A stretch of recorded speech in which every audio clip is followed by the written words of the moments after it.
All righty. Good evening, everybody. How's everybody doing? Enjoying the tad bit warmer weather that we're getting? Um, we have our Northeast area agronomist, Brian Pugh. He is also our district ag and natural resources program leader. He's going to cover chapter 12, 11 and 12 with you tonight. So we've got two chapters we're going to go over. We've got two quizzes. Make a note on quiz for chapter 11, that first page of that little stapled packet. Question 10, do not worry about. Brian has a better and much more user-friendly tool that he and I can help you with to calculate your stocking rate. So we won't worry about that. And then I do want to let you know real quick too, we have a schedule change for our next two classes, February 10th and 11th. We're going to combine those two. Our speaker had a scheduling conflict, so I have another speaker coming, but he wasn't available February 11th. So we're going to cover part of that material on February 10th, and then the rest of it I'm going to send it home as take-home chapters for you. So no class on February 11th, but we will have class February 10th. And with that, if you guys don't have any questions, I'm going to let Brian go ahead. Thank you guys for being here again this evening. I know these are long classes, but we're well over halfway there. So super proud of you guys and thank you guys for being here. All right. So I guess it's my turn. Take it away. All right. Well, as Hannah said, thank you for being here tonight. I apologize that I'm not there in person. I have been a little bit under the weather here lately and felt like it might be a good idea if I wasn't there. So hopefully we don't lose too much with me being remote and being over Zoom. What I really want to impart on you tonight is some general ideas about grazing management and grazing strategy. And then we'll also talk in depth about hay production, storage, and feeding. And I do go a little bit off script on these. I've kind of put these together over the last 15 years or so and adapted them as I see fit. So again, I think you would get more out of these presentations if you do go ahead and read those chapters to supplement what we'll talk about here tonight. All right, so some of the basics of grazing management. We're going to dive right in. And by the way, if anybody has questions as we get going, feel free to ask. Y'all can jump up, wave your arms. I can see you. You're a little tiny screen here. You can yell. I will stop and answer questions as we go through if that's what you want. So don't feel bad about pausing the presentation. Grazing management, one of the main things that we really want to focus on, and we'll spend some time here tonight talking about this, is to use as much forage as possible to meet the nutritional needs of livestock and still allow the forage a chance to recover. And now there's a whole lot in that one sentence right there. And I think if I can get you working towards how do I maximize the utilization of my forages, but at the same time, how do I not overutilize my forages? You will be a very effective forage manager down the road, and you'll see your profitability go up drastically. And I know this, I've proven this working with so many producers, again, over the last 2 decades. Good forage managers are much more resilient when it comes to droughts, when it comes to economic downturns. Forage is the name of the game when we look at livestock enterprises, and I hope to give you that to take home here tonight. Make sure that your fertility levels do not limit production or forage establishment goals. And I run into this a lot as well, and that's where soil test comes into play. So many times in eastern Oklahoma, we are low on nitrogen, we're low on phosphorus, potassium, maybe even low pH. We will never have that optimum forage system unless we're willing to address some of those shortfalls. Now, some of you may have native grass in the group, and if you do, that means we can rely a little bit less on these fertility inputs than what we do with introduced forages. But if you have Bermuda grass or fescue, you need to understand that those introduced forages rely on nutrient inputs for optimizing production. Some other things about grazing systems that I hope to give you here tonight is that you cannot compensate for too many animals. And that's a good one to highlight and to write down. Okay. And I understand I'm a cow-calf producer myself, raised them my whole life. It's hard to get rid of Bessie when, 8 years ago, Bessie had a good calf. We just don't want to get rid of cows. It's much more liquid, much easier to get rid of stocker calves. But we can't be like that. If we're doing this to be profitable, we have to understand there's times we need to get rid of some. There's times where we are overstocked and we need to destock and sell some animals. That can go a long ways towards helping us get on down the road without having to purchase a lot of supplement or hay. Another thing we can't compensate for is too little fertilizer, and we just touched on that. So many times I run into operations where, one person might say, well, they're overstocked. The way I tend to look at it is, are we really overstocked or are we just under fertilized? If we're not fertilizing Bermuda grass pasture, we're probably making about a ton per acre per year on average.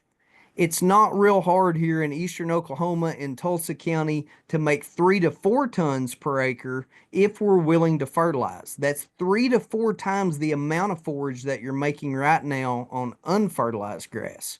So I want you to think about that too. We may not be overstocked, we may just be under fertilized. We have to develop these grazing systems around our forage resources and the classes of livestock that we have. So if you are a stocker operator, that is a different forage base than what I'm going to recommend for somebody with a cow-calf operation. If you retain ownership on heifers and you develop those heifers and make breds, that is going to require different forage resources than a mature cow. These are all things that we need to be thinking about, is that every class of animal has different nutrient requirements, and we can meet a lot of those requirements with the forage if we manage properly. Consider multiple opportunities. I often work with producers where, maybe wildlife plays a role in that. Maybe we're leasing hunting rights out on our property, and we need to think about that. That could be a good source of revenue, and that might change some of the things that we would normally do with a straight forage rotational grazing system. Again, managerial capability and time constraints, we all run into those. We can set systems up based on how much time you think you have. We don't have to have extremely in-depth rotational systems to capitalize on improved utilization of forages. And I'll show you that here tonight too. All right, some definitions here that we need to get out of the way. The first one is continuous stocking. And that is essentially what a lot of us have done for 200 years. That's where we kick cows out on a set acreage, and they have unrestricted access to that entire property all the way through the year. And that is what we call continuous stocking. And one of the downfalls of continuous stocking is that those really high quality choice forages happen to be the first ones that the cow goes to eat, and they happen to be the ones that the cow keeps coming back to and eating, and that puts a lot of pressure on those desirable, highly desirable forages.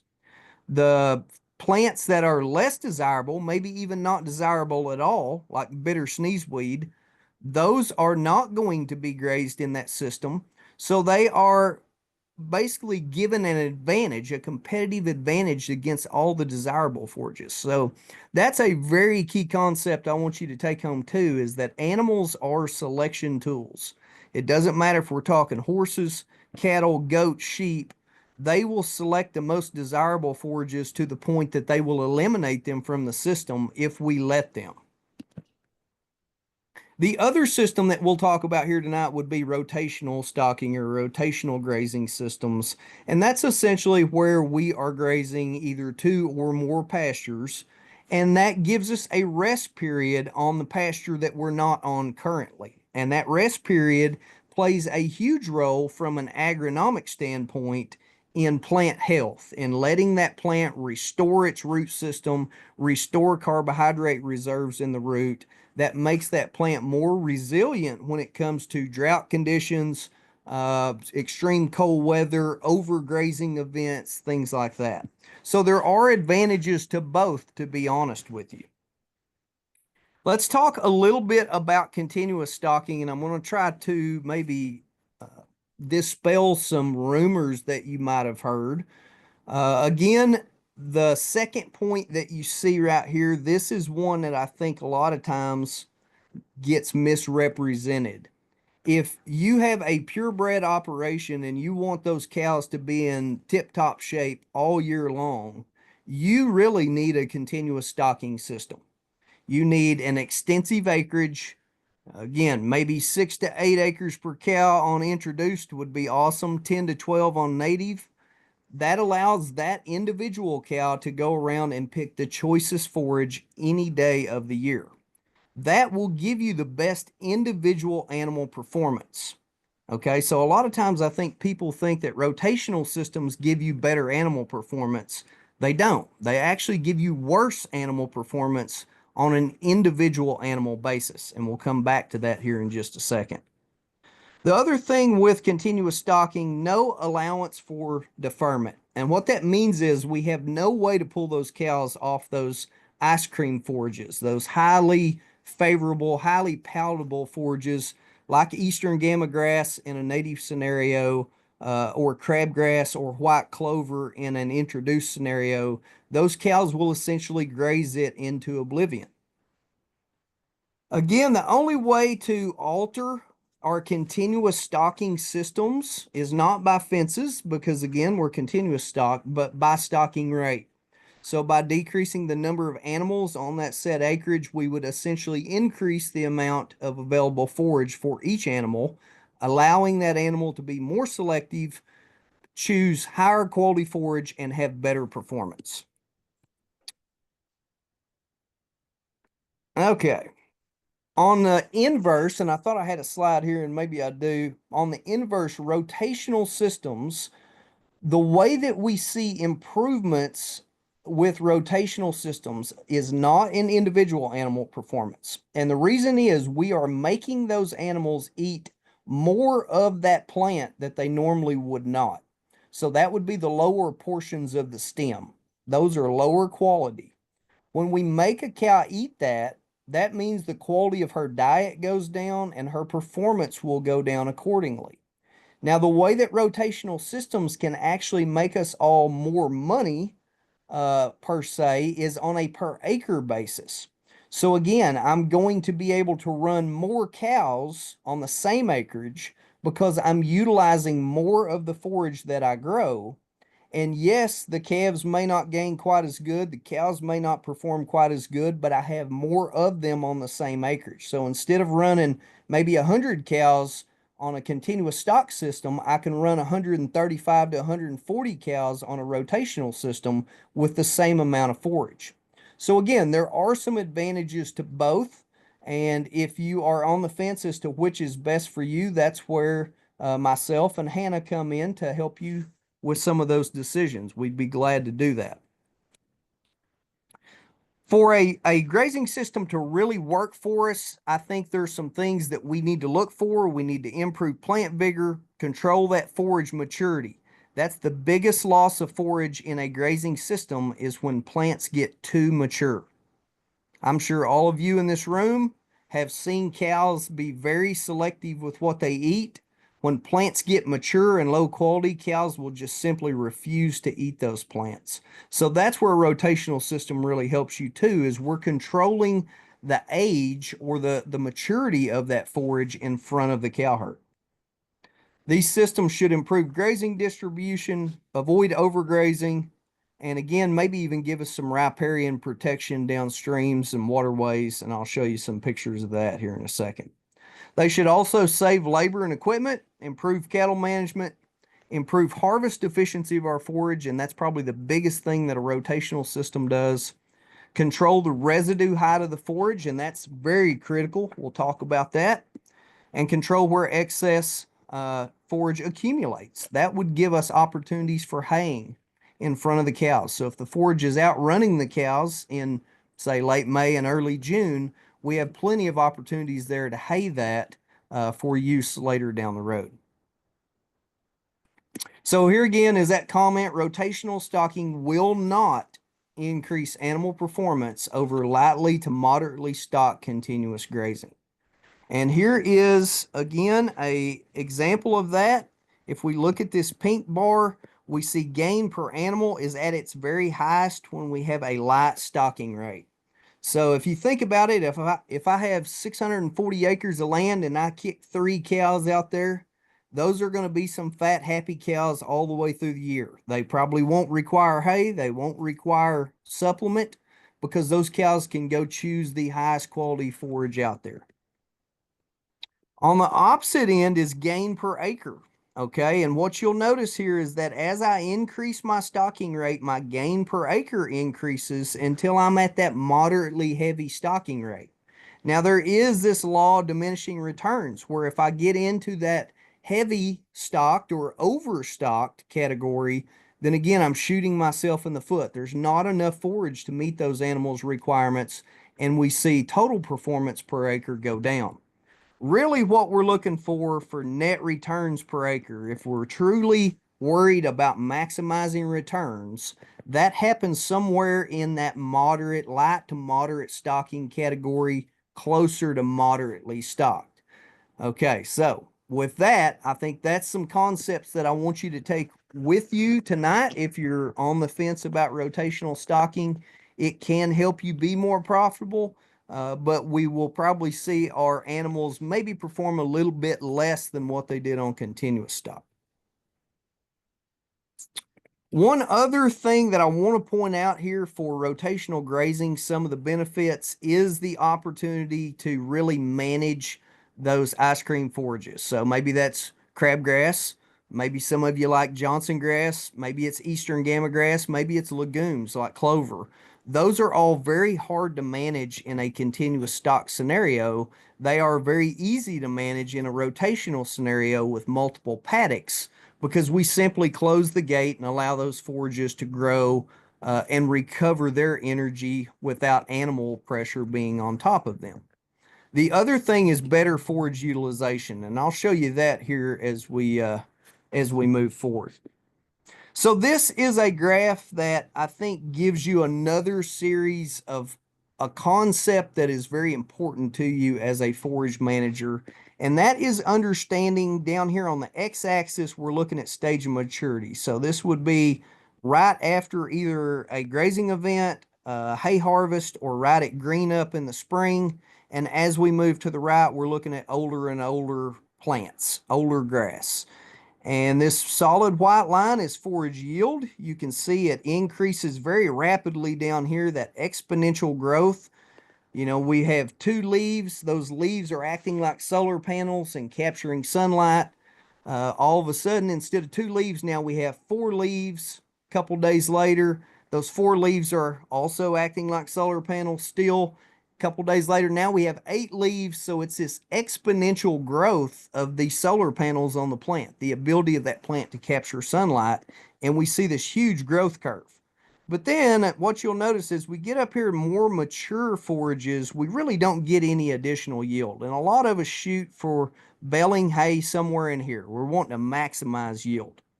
But what we're looking at over here in this dotted line is something that's very important, and that is quality. Okay, so that would be crude protein, that would be TDN or total digestible nutrients, that would even be palatability of that forage. We see they're at their highest when that plant is at its youngest growth stage. And as the plant matures, all of those go down. And what that means is if we're waiting until we're somewhere up in here to bale hay, we're well past the quality that we need to meet an animal's requirements. Let alone, we may be at the point that animals start to refuse that forage because it's too mature. So ideally, if we're wanting to meet dry and lactating cow requirements, we're going to be baling Bermuda grass hay, introduced forages somewhere around 4 to 5 weeks, no older than 6 weeks of age. All of our research over decades shows forage older than 6 weeks starts to fall below that lactating cow's requirement. And as we get into 7 to 8 weeks, a lot of times we're falling below a dry cow's protein and energy requirement. So if that happens, what does that mean? That means we're going to have to purchase a supplement to meet that cow's requirement. So that's going to cost us more money. So timely harvest is very important. All right, I'm going to skip through a few of these here, show you some slides on continuous versus rotational stocking. This is kind of what we talked about earlier. You'll notice here on the continuous stocking, we had 502-pound weaning weights, 502-pound on rotational. Again, sometimes that will go down if we are heavily stocked in a rotational system. But you'll notice total gain per acre is really where our profitability lies, because instead of running a half a cow-calf unit per acre, we're running 0.68. So we've increased our stocking rate by about 36%. That gives us about 36% more pounds of beef per acre, and that's where that profitability comes. Here's the real interesting one, though, for me as an agronomist who also runs livestock. Notice the change, the reduction in hay required per cow. I'll let you think on that just a minute. How do you think we were able to reduce the amount of hay that we needed to feed per cow, even though we were running more cows on the same acreage, same fertility inputs? What was happening there? And Hannah, you may have to spur them into making a comment here. There's no wrong answers.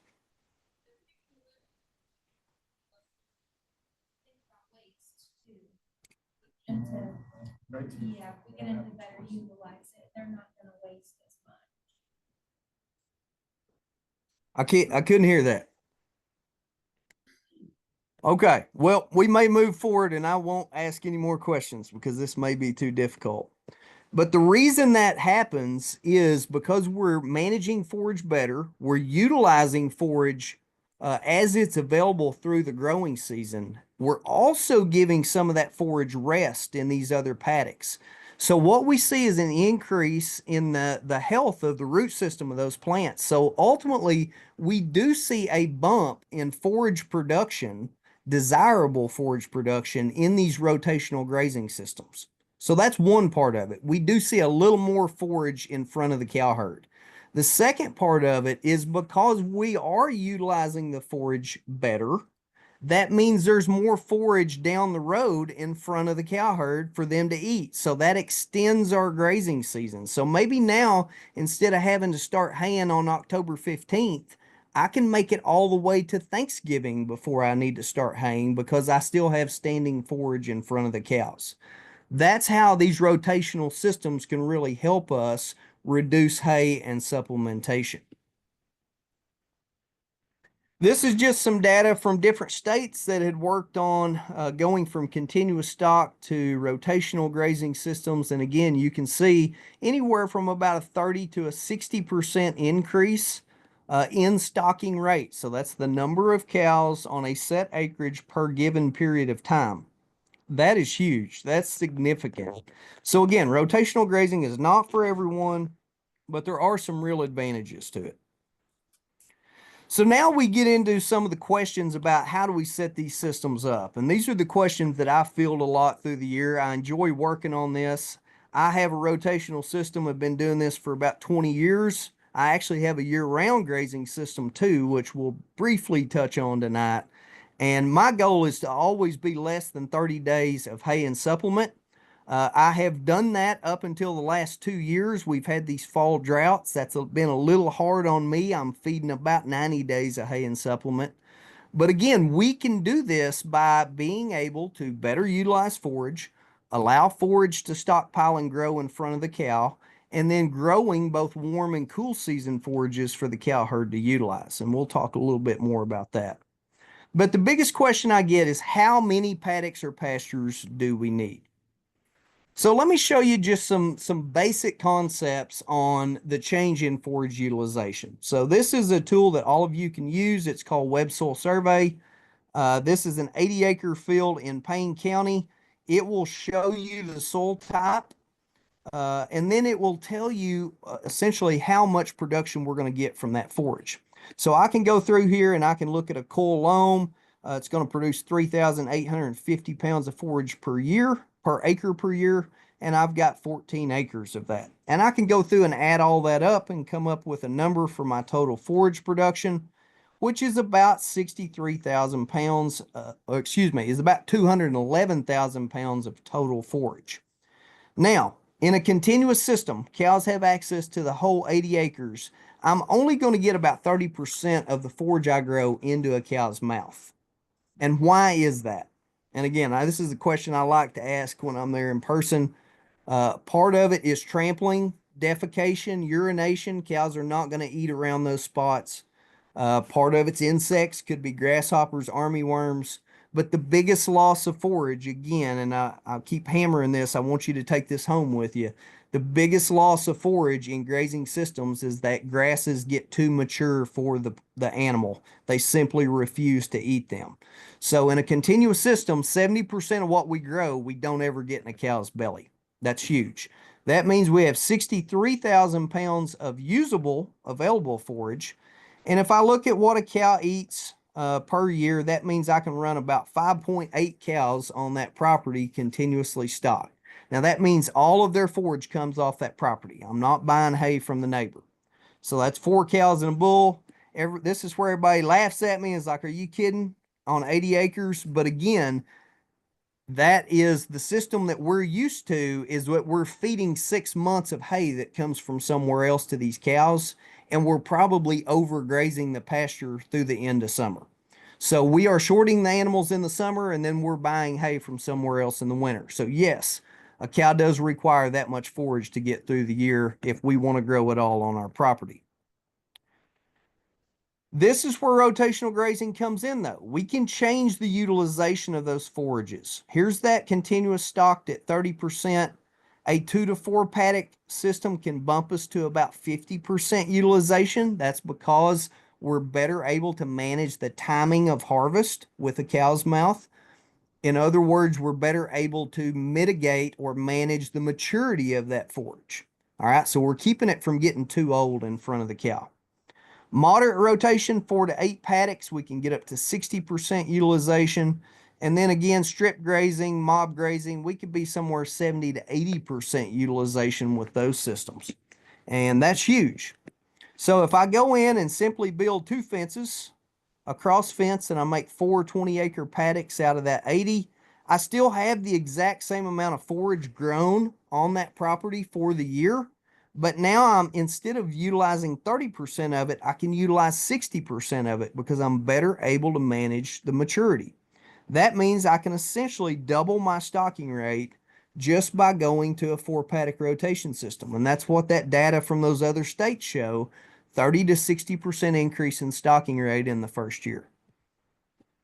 Now we're going to go a little pie in the sky here. We're going to do a little strip grazing scenario. I love strip grazing in the winter on stockpile Bermuda or on stockpile fescue. I think it really has a place there. I'm not as big of a fan of strip grazing in the summertime because of labor. There's a whole lot of labor that goes into moving that fence daily or every other day. But again, as you can see, if we can bump our utilization to 80% grazing efficiency, now all of a sudden I'm running 15 cows on that property. I've essentially tripled my stocking rate just by where my fences are and how I utilize that forage. And we haven't even started talking about fertilizing to increase forage production on that property. All right.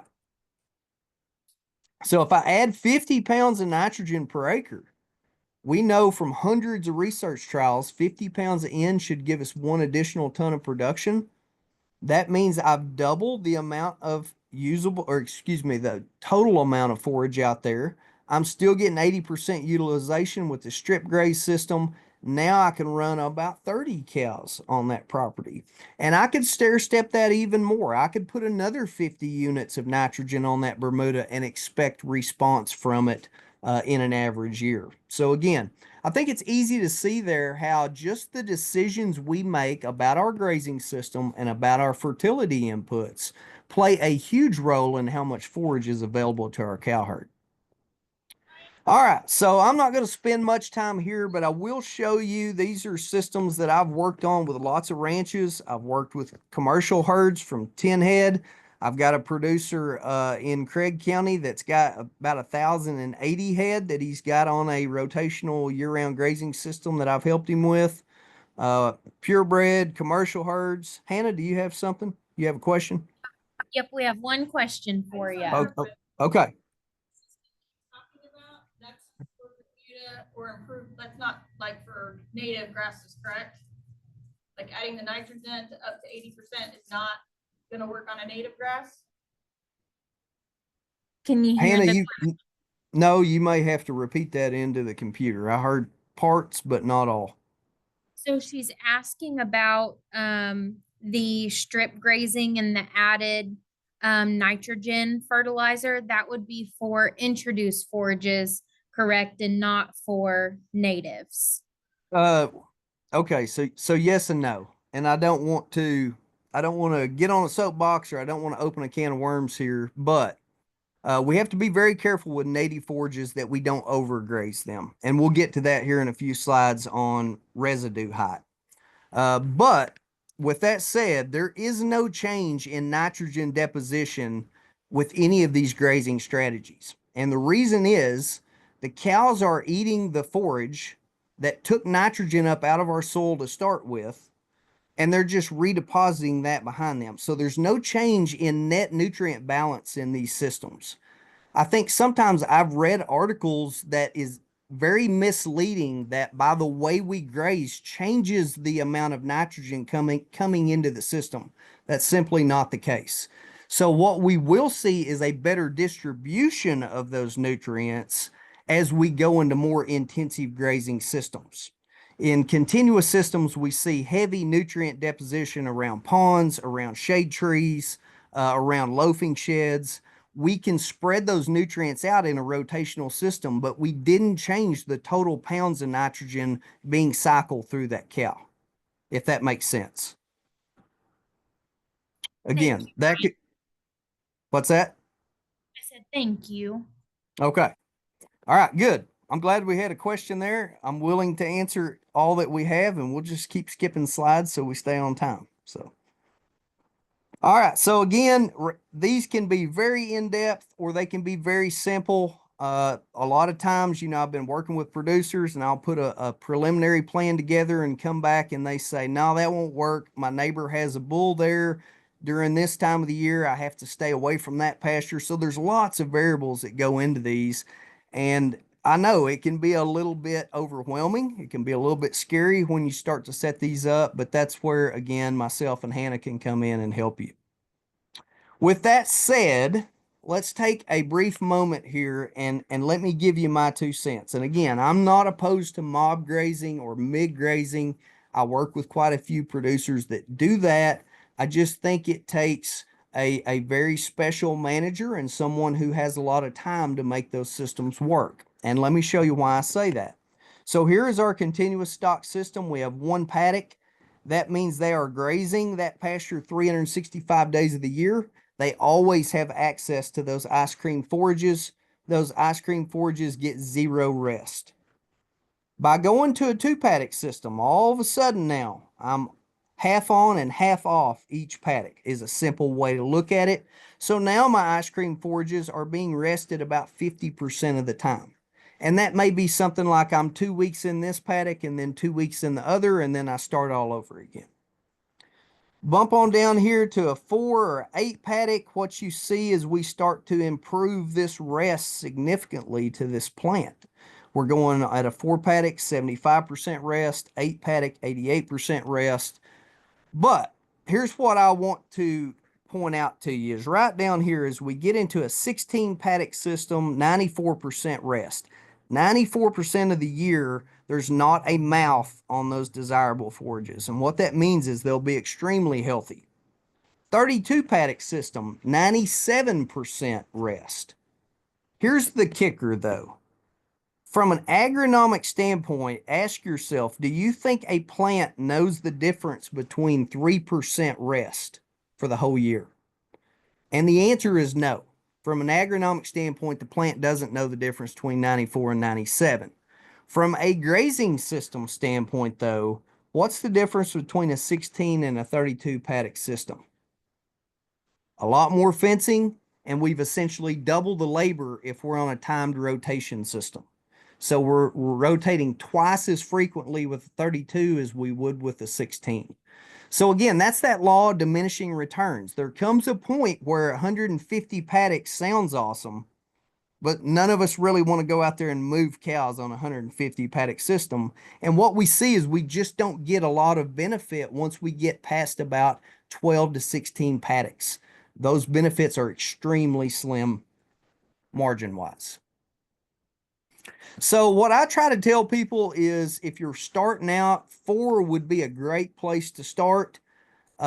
Ideally, when I'm working somebody into year 3, 4, 5 of a system, I want you to be thinking about how to get to somewhere around a 6 to 8 paddock system.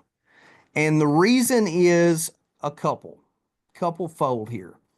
Graze each paddock 2 to 3 days. Why do I say that?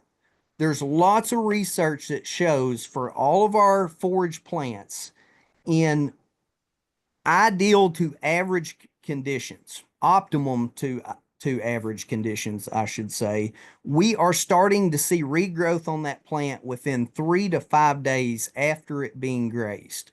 So if a cow comes by and nips that plant off, within 3 to 5 days, we're growing new plant growth. That is going to be super high quality. The cow will want to go back to that. And if she does bite that off a second time, we are causing stress to that plant. So the ideal system, we're going to move cows through 2 to 3 days and then move them off and allow those plants to recover. That would give us about 25 to 30 day rest in a 30-day rotational scenario. Now, if you remember back to that graph where I said, where is a good trade-off between forage yield and forage quality? Where do we start to slip below that lactating cow's requirements? It was after 4 weeks of age. So if I'm setting up a system, I want to be rotated all the way around my paddocks on my property within about 30 days. That means I'm going to keep that forage in a very young, lush, vegetative state that's high quality.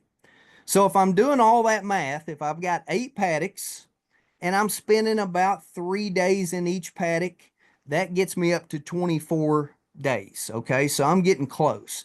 If I spend 4 days in each paddock, I'm up to 32 days of a rotation. That's spot on. If I have a 12 paddock system, that's a 3-day per paddock. So again, there's a whole lot more goes into it than this because not all the paddocks are the same size. Not all of them produce the same amount of forage, but I want to give you a concept to take home tonight. And that concept is graze it quickly, get off of it, and allow the plant to rest, and try to be back around on that forage within about 1 month before the quality starts to drop. Okay, managing the rotation, do not overgraze. I'm gonna show you a slide on that in just a minute. Do not graze old growth. All right, so we're gonna get into times of the year where that happens, especially late summer, late July and August. We know we're gonna have mature forage. That's just the nature of the beast. We have to be very careful though, depending on the class of livestock that we're trying to make eat that forage. And what that means is I may let them eat the leaf off those plants, but I'm not going to make them eat the stem of the plant because that stem is much lower quality than the leaf. Couple good rules of thumb that I try to work with producers on is if it's growing fast, you need to be going fast with a cow herd. And if it's growing slow, you need to be going slow. So what that means is early in the season, I may be on a 21-day rotation in May and early June. As we get to late June and July, I may slow down to a 30-day. As we get to late July and August, I may be down to a 40-day because I know I'm not going to get a lot of new, lush, fresh growth in late July and August if it's dry. So now I'm going to make those cows utilize the forage that I've grown and I've stockpiled in front of them, and that will get us further into the fall.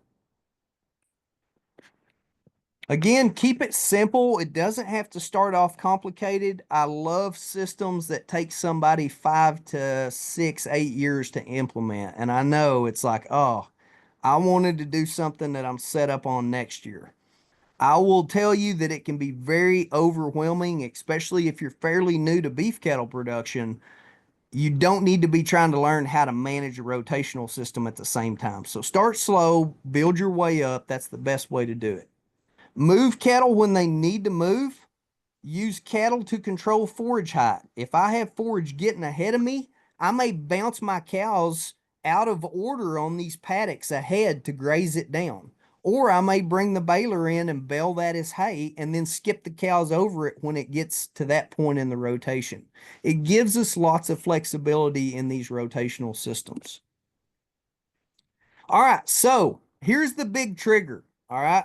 I don't want anybody in this class to come back and say, well, Brian told me I had to stay on that pasture for 5 days. Then I had to be off of it for 25 days, because what's going to happen at some point is Mother Nature throws a monkey wrench into all this.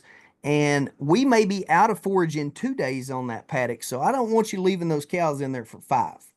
Here's the other thing that you need to keep in the back of your mind, and this one is probably the most important one. I call this a trigger. This is a trigger to move the cows to the next paddock, and that is this residual or residue height of the forage. And where are we getting this residual height? Well, essentially, rough rule of thumb is leave 2 leaves on the plant after you graze it or after you mow it for hay. And all of us here, and I, again, not going to argue about how we hay. My granddad was a custom baler. He loved to scalp the fields, get as much as you could off of it. But we've all been guilty of going out and mowing our yard during a drought, pretty short. And what happens within the next few days? That plant totally browns out. All right. We've removed the solar panels off the top of that plant. It's not as resilient as it was. The same thing happens in a pasture. So these minimum forage heights will allow us to keep at least 1, if not 2 solar panels on the plant, and allow that plant to continue to capture sunlight and create photosynthates or carbohydrates, sugars, to send to the root to keep its health up. That is very, very important. Now you might notice down here, if you do have native grass, we're actually going to be at a minimum of 6 inch. I'd rather see you at about 8 to 12 inch minimum grazing height on our tall grass species. Big blue, little blue, Indian grass, and switchgrass. And that's because those growing points are high. Those leaves are high on the plant. Johnson grass is exactly the same way. If you want to get rid of Johnson grass, put a bunch of cows on it. They will graze it below that lowest leaf, that lowest solar panel, and eventually they will burn all of the carbohydrates out of the root system and kill those plants. So that's a very, very important concept for you to understand. If I hit the trigger on 2 inch forage height on Bermuda, it doesn't matter how long I've been in that paddock. I need to go somewhere else. And if all of my paddocks are at 2 inches and I'm in a drought at the end of July, what I recommend producers do is find a sacrificial paddock, put those cows in that paddock, and yes, we will feed them some hay in July or August. And the reason is when rains do turn back up in September, those pastures will be much faster to recover than pastures that had cows grubbing them down to the dirt in July and August. So there is some rhyme and reason to this, and there's plenty of data that backs all this up from research trials. Okay, this is where it starts to get a little more confusing. Again, paddocks don't have to be equal size. They don't have to be square. We really don't recommend the wagon setups anymore. That was very popular 15, 20 years ago to have a wagon wheel setup from a central location. The problem with those is we get lots of trampling, lots of compaction up in those narrow parts of the wagon wheel. And we reduce our forage production pretty drastically compared to square paddocks. Long rectangular paddocks can be an issue too, especially if it's a long ways to the water. So you need to keep all these things in mind. And by the way, water is usually the #1 factor that dictates what our rotational systems look like. That's going to be the most limiting factor. All right, so rotational stocking. This is another question I get. will it work for me, Brian? And the answer is yes, maybe, or no. So if you have native range, maybe. I work with a producer, actually more of an organization. They run over 100,000 acres in Osage.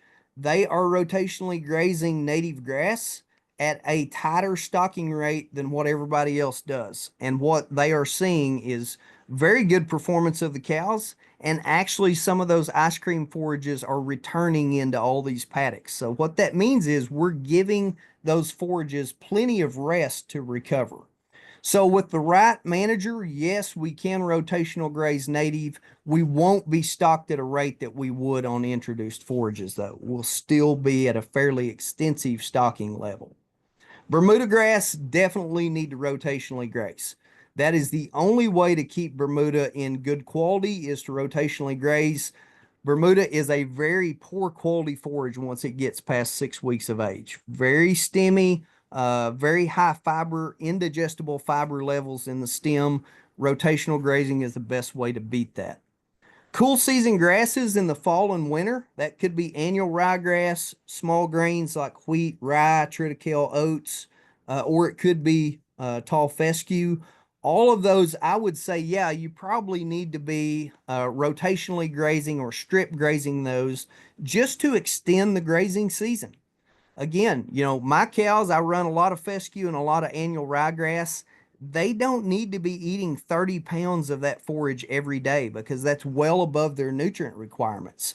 I can limit their access though, and again, lengthen the grazing season and come out a little bit ahead when it comes to profitability. I leave a little more money in my pocket.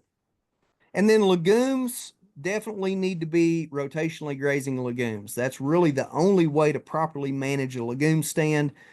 Be on it fairly quick and then get off of it and allow those legumes to recover. And oftentimes we need to allow those legumes to reseed themselves too. And that's almost impossible in a continuous system. Okay, keep forage in a young vegetative state, but don't graze past those lower leaves. That's a good take home. Leave at least one, if not two solar panels. That's going to lead to very high digestible dry matter intake, and hopefully maybe you go through that in the nutrition chapter a little bit, but that's just the amount of digestible nutrients coming from that forage. Those are always highest when we have young, lush forage. Okay, and now this kind of wraps us up here and is a segue into the next section, hay production, storage, and feeding. But we're going to talk a little bit about what do you fertilize. And again, I mentioned earlier, we're only going to fertilize if you have a soil test. That's step number one. That soil test is going to tell us things like you see up here. We have a pH of 6.4. Our nitrogen is 3. We never have a lot of nitrogen in our soils in eastern Oklahoma. Phosphorus is 10. It should be 65 or higher, so we know we're very deficient in phosphorus on this site. And potassium is 355. Potassium needs to be 250 or above. So we're good on potassium here. So just a simple soil test tells us a whole lot about where we're at and how much fertility we need. So what I see here, this place will need nitrogen and it will need phosphorus if I want to optimize forage production. So I went in here, I put some prices for DAP, some prices for urea. We're going to look at putting 50 pounds of nitrogen down on this acreage. This is 160 acres right here, split into 4 paddocks. Each 50 pounds of nitrogen per acre, that's 108 pounds of urea per acre, should give us 1 additional ton of production. Again, lots of research trials that show that. I'm doing these every summer. It's pretty much true year after year after year. 50 pounds of N equals 1 ton of production on a warm season. So if each acre is already giving us 1 ton when we're not fertilizing, that's 160 tons. If I fertilize everything with 50 pounds of N, that's going to give me 160 more tons. So that's 320 total tons of production off of this acreage. Now here's the problem. I'm not going to get a full 160 extra tons if my phosphorus is at a 10. If I don't apply phosphorus, that's the limiting nutrient. I'm not going to get that much additional forage. I may not even get 40 additional tons of forage without applying the P. So by applying the P on 160 acres, I've got $5,000 worth of phosphorus. The 50 pounds of nitrogen per acre was $4,400. And again, some of us may already be breaking out in a sweat. This is a lot of money we're throwing down here. Almost $10,000 on fertility on that 160 acres. But we don't feed cows acres. All right. Cows don't eat acres. Your acre is different productivity than my acre, and that's different than Hannah's. So what we do feed cows is pounds or tons of forage. So I always encourage you, put the cost on a per pound or per ton basis. That's the only way to compare apples to apples. And what we see is that comes out to about a $29 per ton cost for fertilized forage. I think we'll all agree you can't go buy hay on the hay market for $29 a ton. All right. There's no way. You're not even going to get close to that. So if I can fertilize it and grow it on my own property, is that a good buy? Absolutely, 100%. That's a great buy.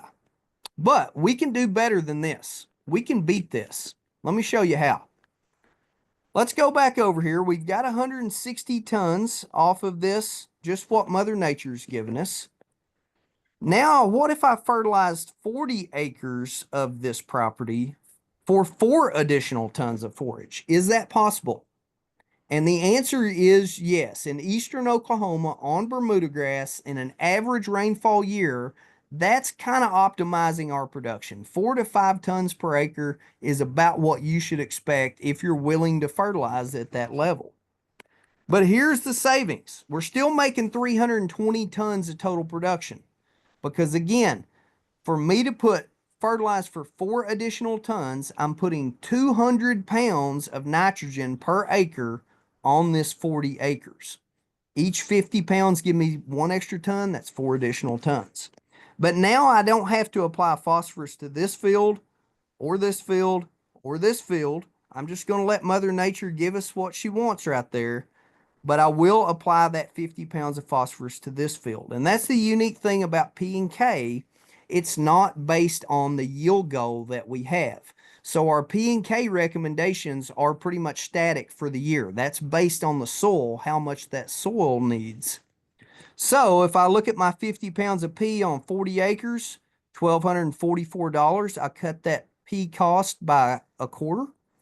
200 pounds of N on 40 acres is the exact same nitrogen cost, but look at the difference in the cost per ton. We essentially knocked over $10 per ton off of what it cost us to produce that forage. So very important concept for you to understand, stacking those nutrients. And what we would normally tell people is pick your best quality fields to fertilize the heaviest. That's where you're going to get the best bang for your buck. You know, my granddad was notorious for wanting to fertilize his worst quality fields, his ugliest fields, because he wanted to bring it all up to the same level. That's actually the most economically inefficient way to do it. So focus on your best quality pastures first. All right. And I'll just show you that here. If I happen to go in and soil test paddock 1, paddock 2, paddock 3, and paddock 4 separately, maybe I found out that paddock 1, we didn't need phosphorus. We didn't need potassium. We didn't need lime. All we need is nitrogen. Now I'm saving even more money because I don't even have to put the phosphorus down because I've gone through more intensive soil sampling and identified those higher quality soils on my property. Very powerful tool for you there. All right. When do I fertilize? We're going to cover this in the next chapter. I think maybe dispel some myths on that too. We'll get into that here in just a second. So again, know when to hold them, know when to fold them. We have to figure out how much forage we need for the cow herd. That way we always have grass there. If not, we've either got to figure out how to fertilize, we've got to buy hay and supplement and bring into that cow herd, or we've got to get rid of a few Bessies out there. We've got to sell down to where there's less mouths to feed. That's the only 3 ways that we can get ahead if we're short of forage. So the question always is, how do I know if I'm short of forage? Let me promote this fact sheet to you. You can go to our OK State fact sheet website. It is PSS 2584, called Forage Budgeting. It will walk you step by step through how to do a forage budget. It's very, very simple, very powerful tool though. Again, 1,200-pound cow is what we're going to use here tonight. Total number of days, I want to go the whole year. What does she need for the whole year? How much forage do I need to provide for her? If you remember from the nutrition chapters, that cow will eat about 2.5% of her body weight every day. 2.5% of a 1,200-pound cow is 30 pounds of dry matter needed in her belly every single day. Now, again, we talked about we can't get every pound of grass we grow into a cow, so there's a utilization factor there. All right. And I bounce forward here on you. But again, that utilization factor, if we're doing a rotational grazing system, that would be 60% utilization. We would divide 30 by 0.6. And what that means is we'd need about 50 pounds of forage in front of that cow's face every day to get 30 pounds in her belly.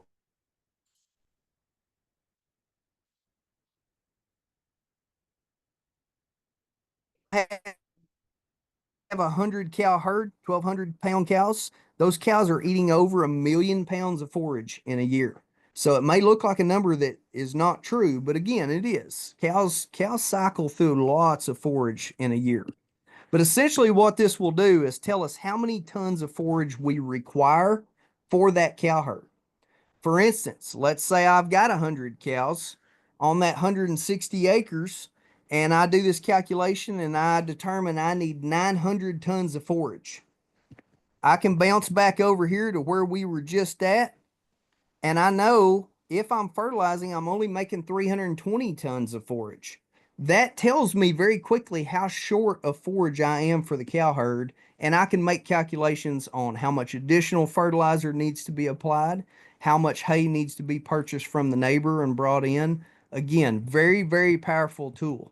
And we can be much more precise, like I showed you with that web soil survey, about determining how much forage you're actually producing on your acreage. So this is a great tool. Hannah and I would love to work with you on this.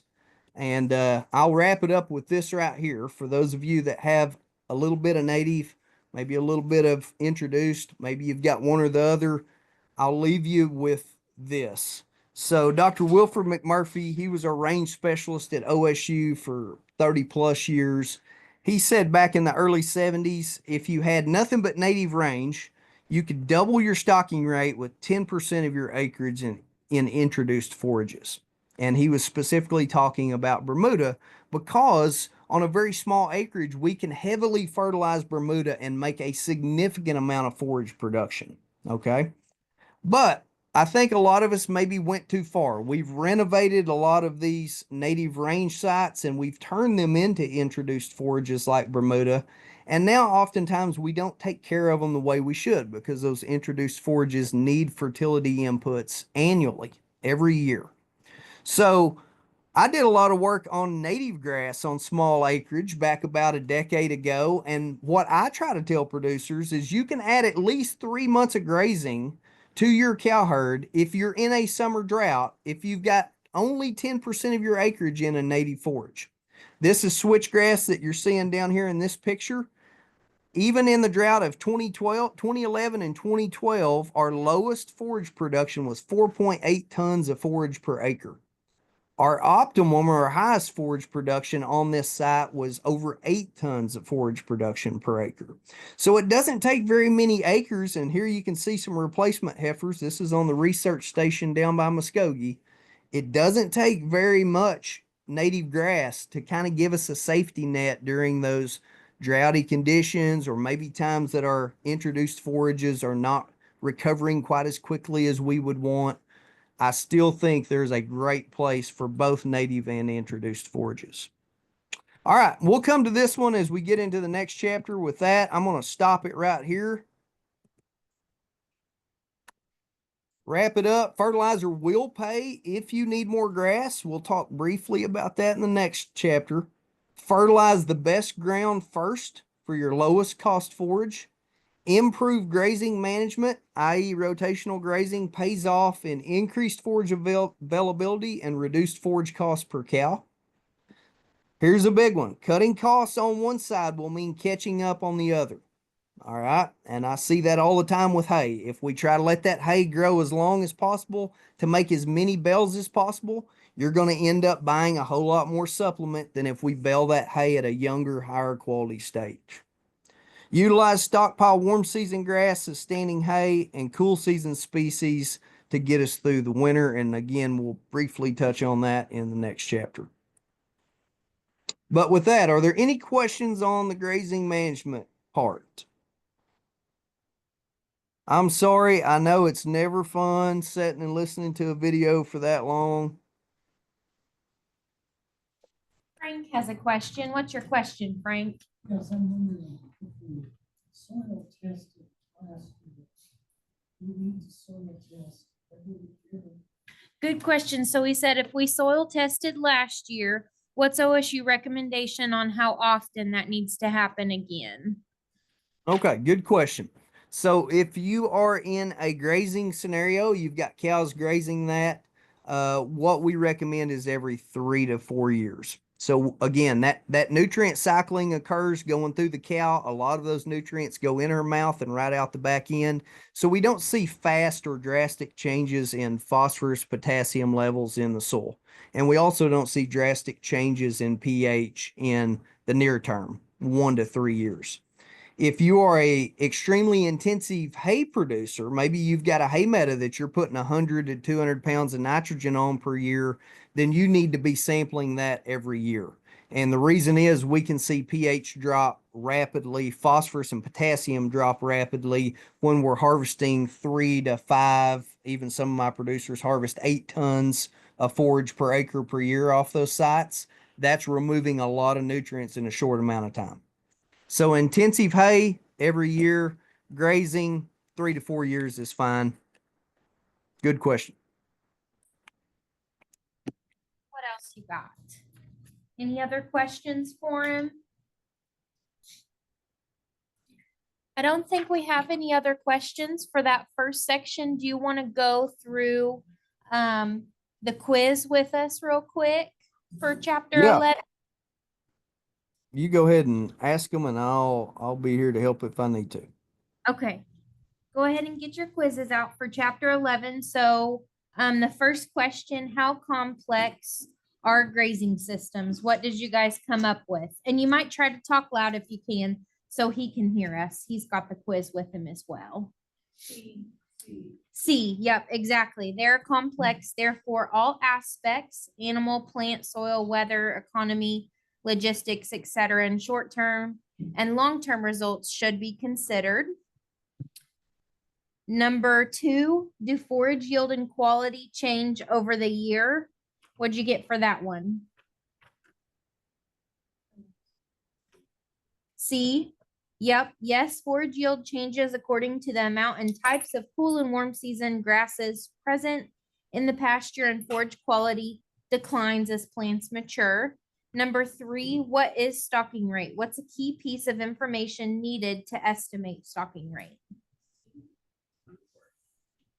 So this one was a little tricky. There's a direct quote out of your book and the stocking rate fact sheet that I attached for you guys. The answer to number 3 is A.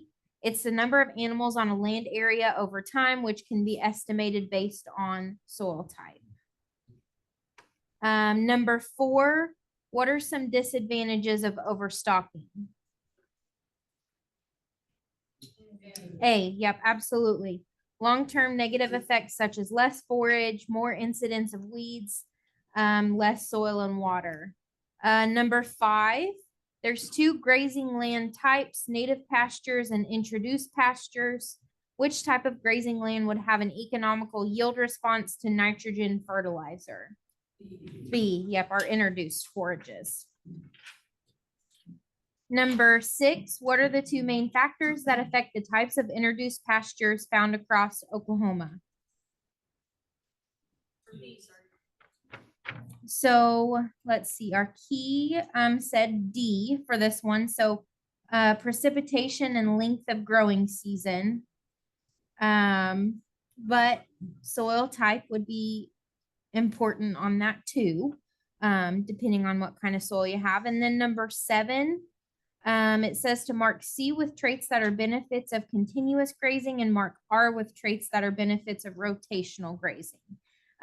So tell me R or C when I read through these. Potential increase in stocking rate, R, rotational. Even forage use, rotational grazing. Low labor use, C, continuous grazing. Low investment in fencing, C, continuous, yep. Improved forage quality and maturity control, correct. Improved long-term forage yield, yep. And then low investment in water development. Yep, continuous grazing. He mentioned one of the most limiting factors for you guys on your building your grazing paddocks might be what your water options are. Number 8, what would be a good number of paddocks or field divisions if you opt to manage your pasture in a rotational grazing system? Yeah, C, 4 to 6 paddocks. And then last question, number 9, rank from 1 being the lowest to 4 being the highest, the grazing methods according to their forage utilization efficiency. So continuous grazing, yep, would be 1. That would be the lowest. Slow rotation of 2 to 4 paddocks. Yep, that would be 2. Moderate rotation, 4 to 6 paddocks. 3, correct. And then strip grazing would be our highest efficiency. So there's our quiz. If you'll just pass it down to the end, I'll collect those. And then Brian, if you want to start in on us for chapter 12, I think we're ready for you. Okay. Well, sounds like everybody made 100, so maybe I did okay. All right. And I'm assuming that I am in presentation mode again.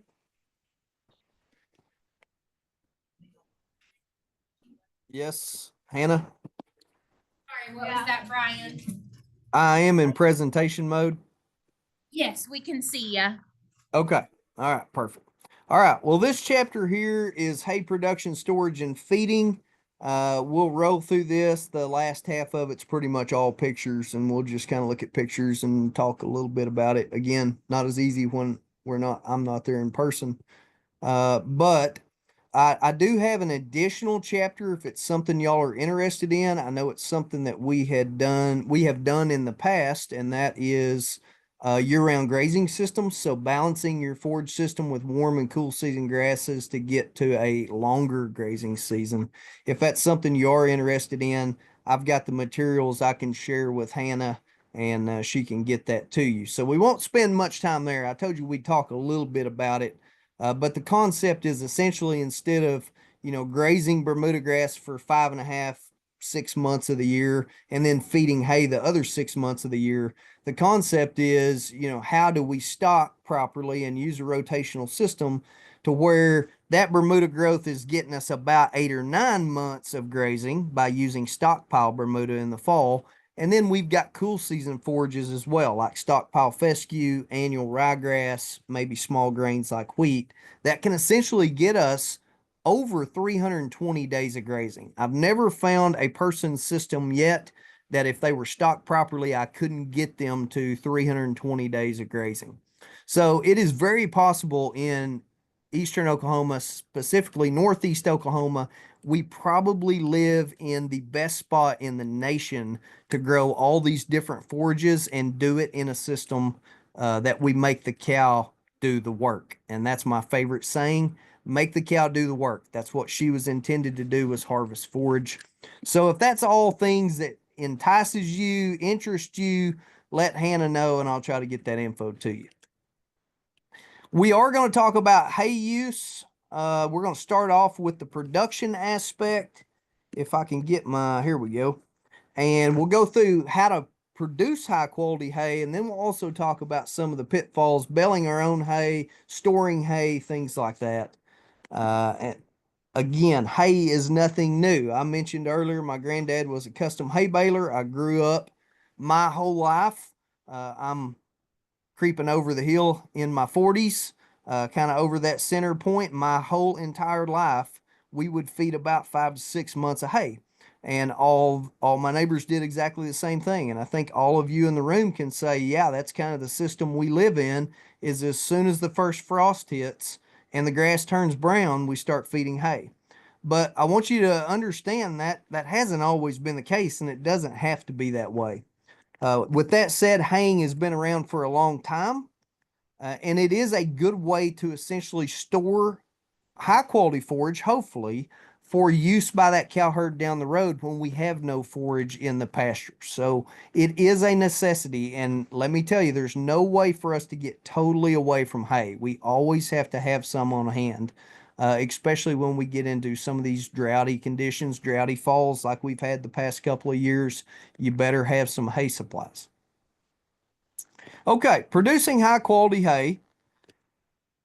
This is where I'm going to preach on my soapbox just a little bit about it's not all about quantity. And I think I did a decent job of setting that up in the last chapter. Quality is important. So it doesn't matter how much hay I make.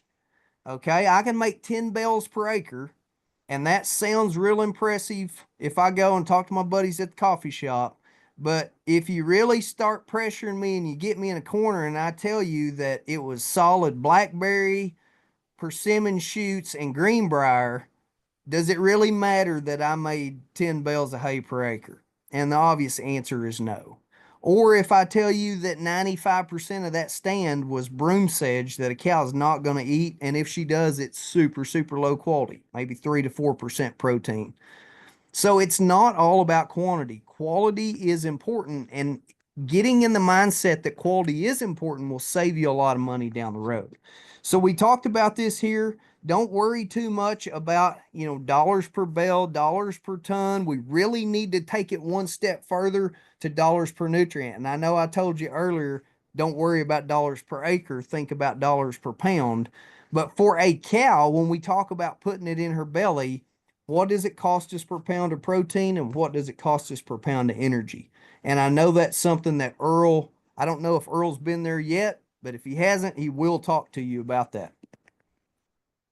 So what does it take to make good quality grass hay? And we're talking the introduced forages here. We need to fertilize it. Let me see if I can get my laser pointer back up. I just noticed spay it. You have to spay those weeds. Might spray them. Fertilize, spray the weeds. You cut it, you rake it, you bale it. You haul, and then you stack it somewhere in a hay patch, in a hay barn maybe. And then when it gets cold, we haul it back out to the cows in the winter.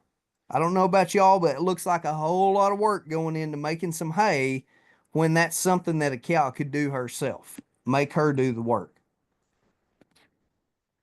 So, if you have had the nutrition chapters, you do know that a dry cow requires about 8% crude protein and 53 to 54 TDN, or total digestible nutrients, on a daily basis. And we said earlier, again, timing plays a big role in that, right? Maturity of the forage. A lactating cow, a cow with a calf on her side, she needs 10% protein, 59% TDN. So her nutrient requirements go up pretty drastically. So with that said, I want all of you in this room, and we are going to ask this question. So I want some feedback on this based on what you've learned in chapter 1. If all I'm worried about is quantity, which one of these factors that you see right up here most affects quantity, the amount of forage that we grow? And I'll give you rainfall. We've got to have rainfall. So I'm giving you that one. But after that one, what's the most important?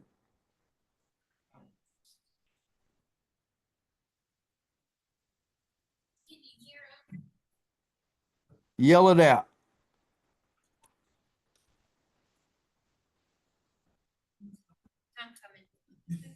Your speaker is not real good. They said time of harvest.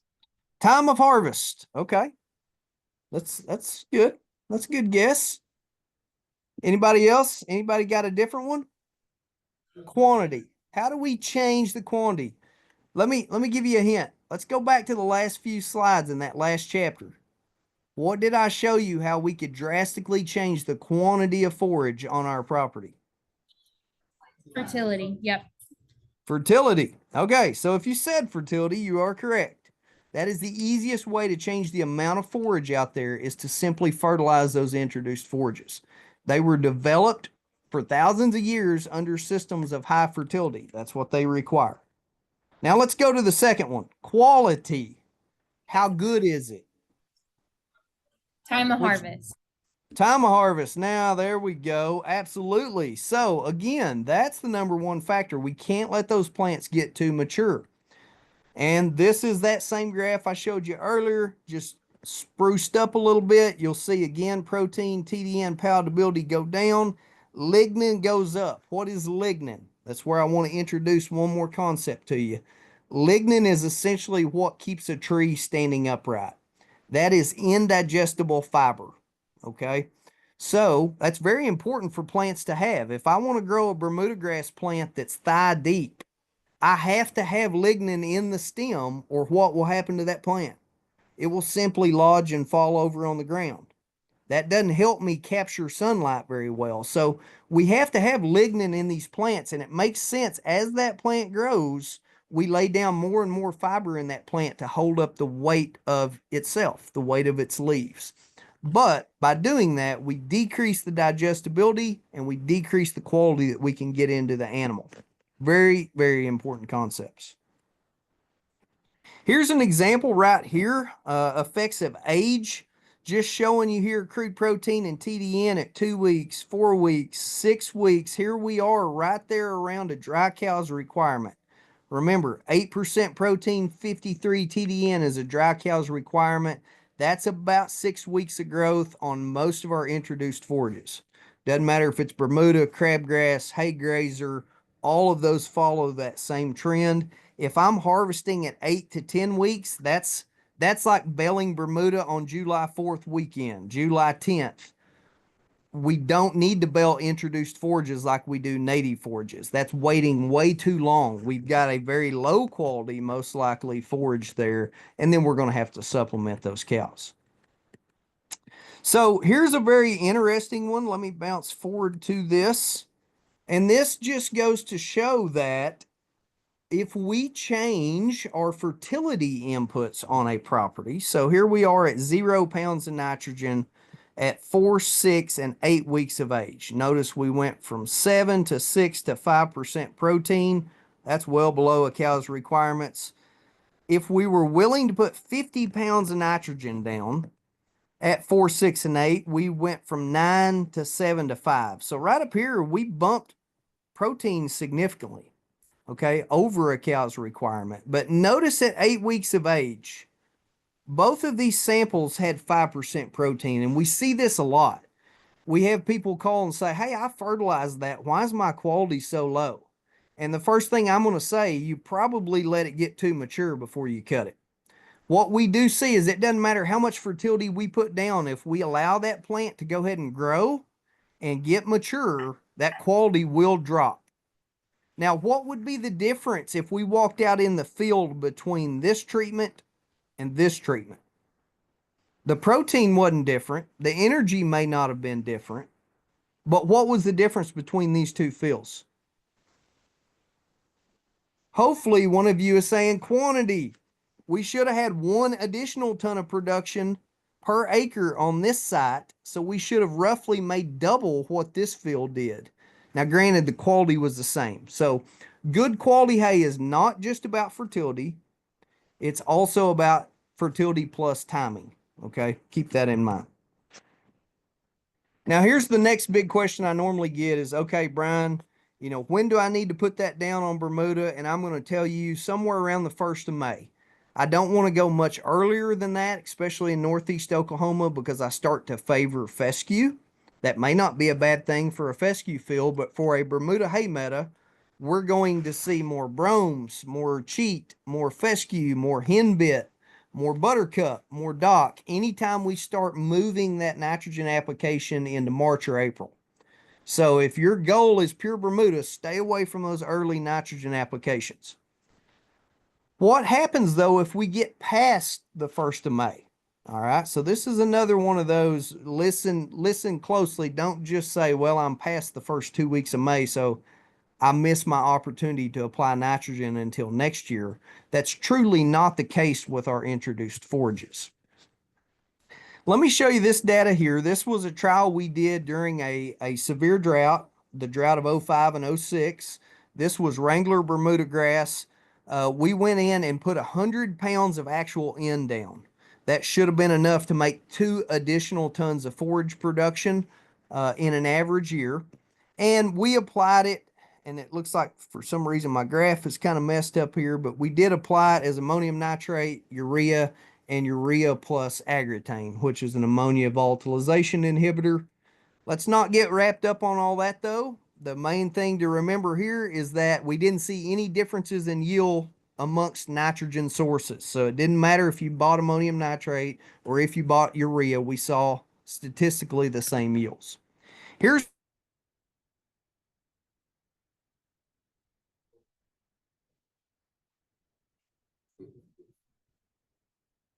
for the entire year, and that's Wrangler Bermuda. That's not very good.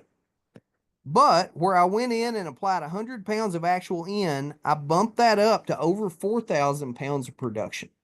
So this was put down the first week of May, and that would have been 3 cuttings. All right, so that would have been like a May, a June, that would have been a cutting at June, that would have been a cutting at the end of August, and then our last like stockpile type cutting at the end of October. So that was total forage production through October 17th.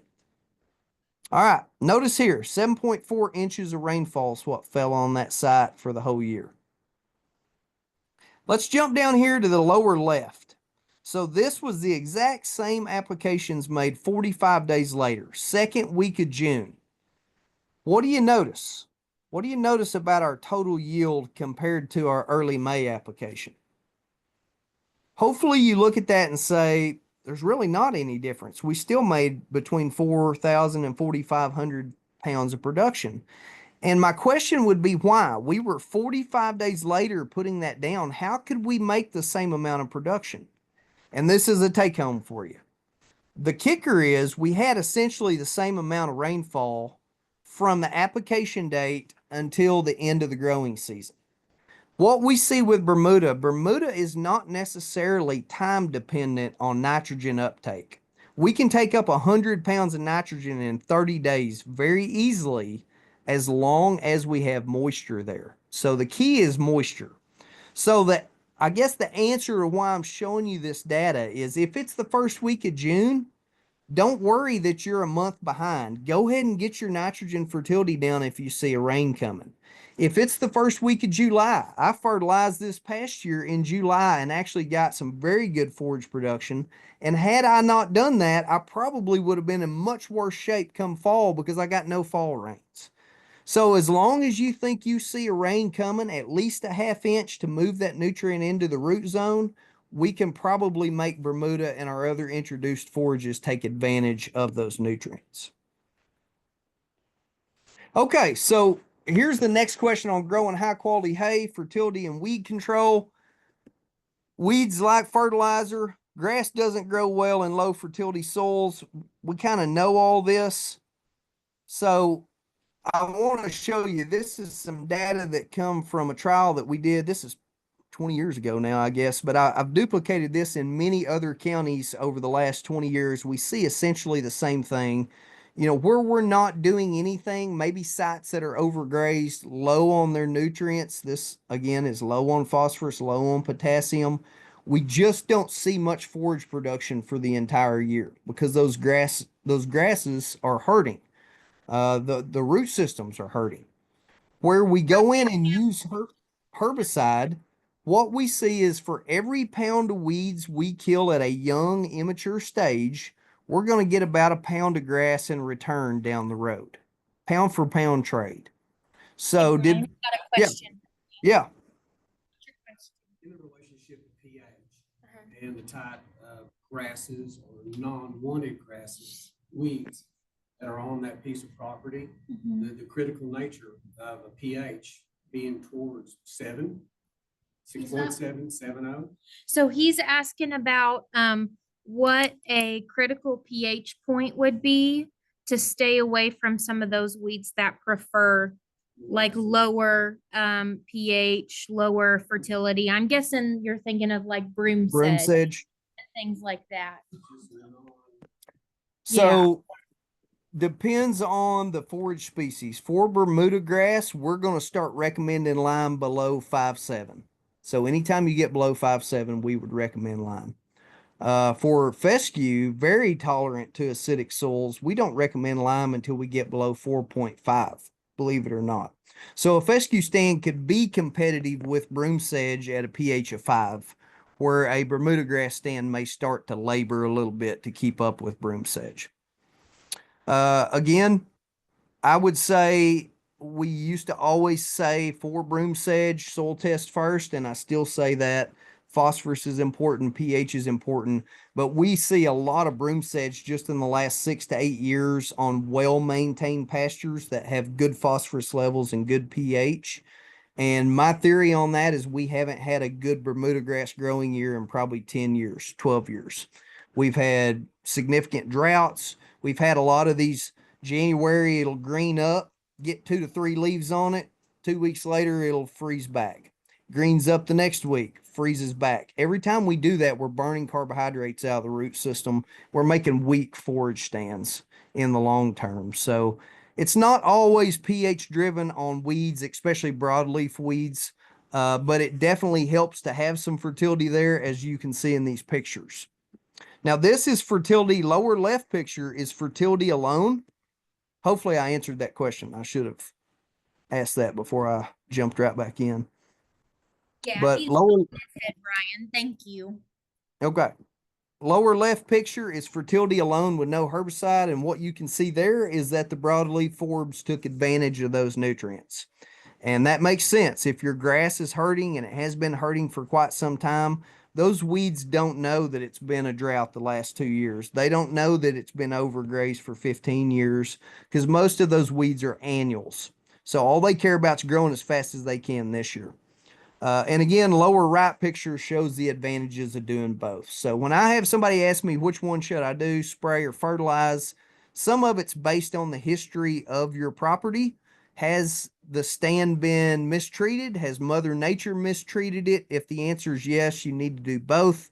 And again, if budget is a limiting factor, this is where I come back to, focus on those better quality soils based on a soil test, and we're going to do both on those better quality soils. We're going to spray and fertilize, and maybe some of those other sites, we're not going to worry as much about them. So this is the data behind that. I'm not going to spend much time here, but just to show you, green is grass, orange is broadleaf weeds. You will see where we sprayed. We essentially got that pound for pound trade that I was talking about earlier. We traded 1 pound of weeds for 1 pound of grass. We really made no additional grass production with fertility alone. All of those nutrients went into the broadleaf weeds. So if you're a goat producer, that's awesome. We got lots of usable forage. If you're grazing cattle, that was a mistake. We should have done both. Now, with that said, this is going to be interactive before we get into the second part of the hay production speech here. I want you to look at the column on the left. Here was the cost per acre for some of these different treatments we had on that trial. You just saw the pictures, you saw the results. Again, I want you to pick what treatment out of these you would apply to your own property.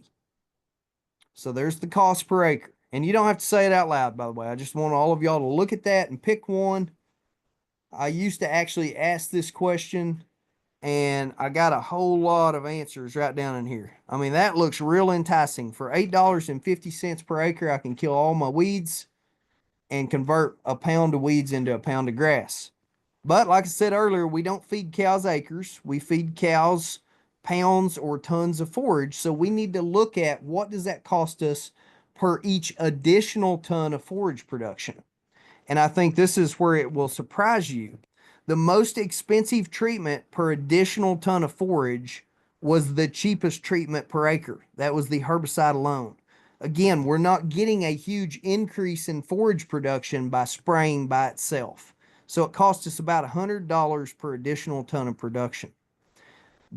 The treatment here that makes all of us swallow our tongue, $55 per acre for our fertility plus our herbicide, actually was the cheapest per additional ton of production. $25, just over $25 per extra ton of production. That's crazy. That's like $15 per round bale equivalent. So again, I want you to understand, think about cost per extra ton, put it on that basis. That way we can make good decisions and do both on many of our sites. What does hay actually cost? This is where I'm glad I'm not there in person, because usually people start throwing stuff at me. They run me out of the room. Again, I will tell you, my father and I, we have our own hay equipment. We don't need hay equipment. Okay. We run about 150 head of cows total, and we will feed to our cow herd usually about 50 bales of hay. I feed more hay to replacement heifers and bulls that I sell to people than I feed to the cow herd. So there is a benefit if any of y'all, I guess I'm saying that, if any of y'all have your own hay equipment, there is a benefit to having that equipment, and we'll talk about that briefly. So I'm not stepping on anybody's toes here. I just want us to have kind of a frank conversation about understanding what it truly costs to own haying equipment if we're not a commercial hay operator. Okay, most custom harvesters, now this is highly variable. I'm actually seeing, we saw this tick up to the mid 20s. I've seen some 27, 28 per bale here this last year. But what I'm also seeing is in some of these more expansive counties like Osage County, we're getting custom harvesters with bigger equipment. They're actually starting to trickle back down on cost per bale. And it's because they can run that ground much more efficiently. So I've actually seen some prices come back down into the low 20s here just within the last year or two based on equipment. So the question is, that sounds like a lot of money, but what if we build it ourselves? Can we come out ahead? Okay. And the biggest thing that I would give you if you bale your own, and this is kind of the thing I stand on when I bale my own, is we've spent a whole lot of time tonight talking about the importance of timing of harvest, not letting forages get too mature. And unfortunately, and again, nothing against commercial harvesters, but they are busy. They've got lots of acres they have to go cover. It's almost impossible for them to show up the day that you call them and say, hey, I need this cut tomorrow because I'm at 4 weeks of age. That's just not going to happen. So there is value in, again, capturing that high protein, that high energy in that timely vegetative harvest. If you want to own your own hay equipment for that, I will not argue with you here tonight. But I think it's important for us to look at what does it cost to own some of that haying equipment. And basically what I've done here, I took 200 harvested acres. By the way, I'm way, way short of that. Okay. I'm probably harvesting on average 40 acres per year. Sometimes I may harvest 60 to 70 acres to stack in my hay barn to be prepared for future years, but I'm well below this. So I'm even farther to the left than this 100 acres on most years. You can see here, if I have a sickle bar mower, I'm going to spend $7 per harvested acre just to own and use that sickle bar mower for 200 acres, $9 for 100 acres. If I'm going to run a wheel rake, that's going to cost me $6 per harvested acre per year. And if I'm going to run a large round baler, that's going to cost me $18 per harvested acre on 200 acres of hay. Now, here's the kicker. I'm not totally doing this the way I should because I'm using $9 per hour labor. Maybe you say my labor is worth nothing, and I'm okay with that, but I'm also using $1 per gallon fuel. And I'm using equipment costs from about 15 years ago on this chart. So I think it's easy to see these are going to underestimate pretty drastically what this hay equipment actually costs us today. All right, so that comes up to $31 per acre total harvest cost. Now, on average, lightly fertilized Bermuda produces 2 tons per acre. That's about 3 bales per acre. That comes out to $11 per bale. That sounds really good until we start remembering, yeah, we used $1 fuel cost, and that's going to be off. But here's the problem. most of us, if we harvested 200 acres at 2 tons of production per acre, that's enough hay for 270 cows over 150 days. The average cow-calf operator in Oklahoma, the average cow herd size is between 50 to 60 cows. It kind of stays right in that ballpark. So that means the majority of us don't need that much hay, period. So we are probably not baling 200 acres, just like I was very honest with you. We're probably baling an 80 or maybe a 120 or maybe even a 40 that's fertilized heavily, and that makes the cost of ownership on that equipment go up drastically. But here's the big kicker. And again, I used old data on this. I'm still using old data because I think this proves a point to us. We have other costs in that bale other than just custom harvest cost or harvesting cost if we do it ourselves. We have nutrient replacement cost. Every time we remove a bale of hay, we're removing nitrogen, phosphorus, and potassium, and a little bit of liming material that needs to be reapplied to that field in the future. That can add up. Right now, last time I did this here a few months ago, we were up in the mid 40s to get those nutrient replacement costs back on a bale of hay. Herbicide cost, not that big most of the time. Our herbicides really haven't skyrocketed. They are about 50 to 60% higher than what they were then. Harvesting, again, now I got 19 bucks here. We're probably at 25 bucks for a custom harvester now. Then we've got stacking and feeding cost, and I'm not even adding up storage losses and feeding losses yet. This was a real value that I placed on my own hay about 10 years ago. I figured I had about $57 in every round bale of hay. So if that's the case, you can see why I try to promote to producers that hay may be one of the most expensive things that we do in a cow-calf enterprise. And matter of fact, research from Kansas, Texas, Oklahoma, New Mexico, Arkansas shows that about half of what we spend on a cow is feed cost. Feed includes supplement, hay, and forage cost. But it also shows producers who spend more on forage actually have some of the cheapest feed cost per cow per year, meaning cheapest supplement and cheapest hay cost. So forage management practices can save a whole lot on the back end with hay and supplement. All right, so again, wasn't trying to open up a can of worms, make anybody mad there.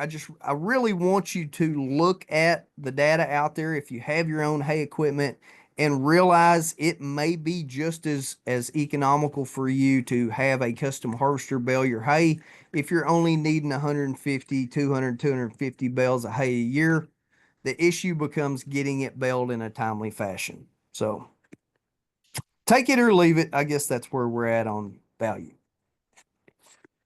Okay, now let's get into the fun part where we've got some pictures. Let's talk about minimizing dry matter losses. We're going to take some of that value that I just showed you. We're going to move forward into this. So let's imagine that we've harvested this hay.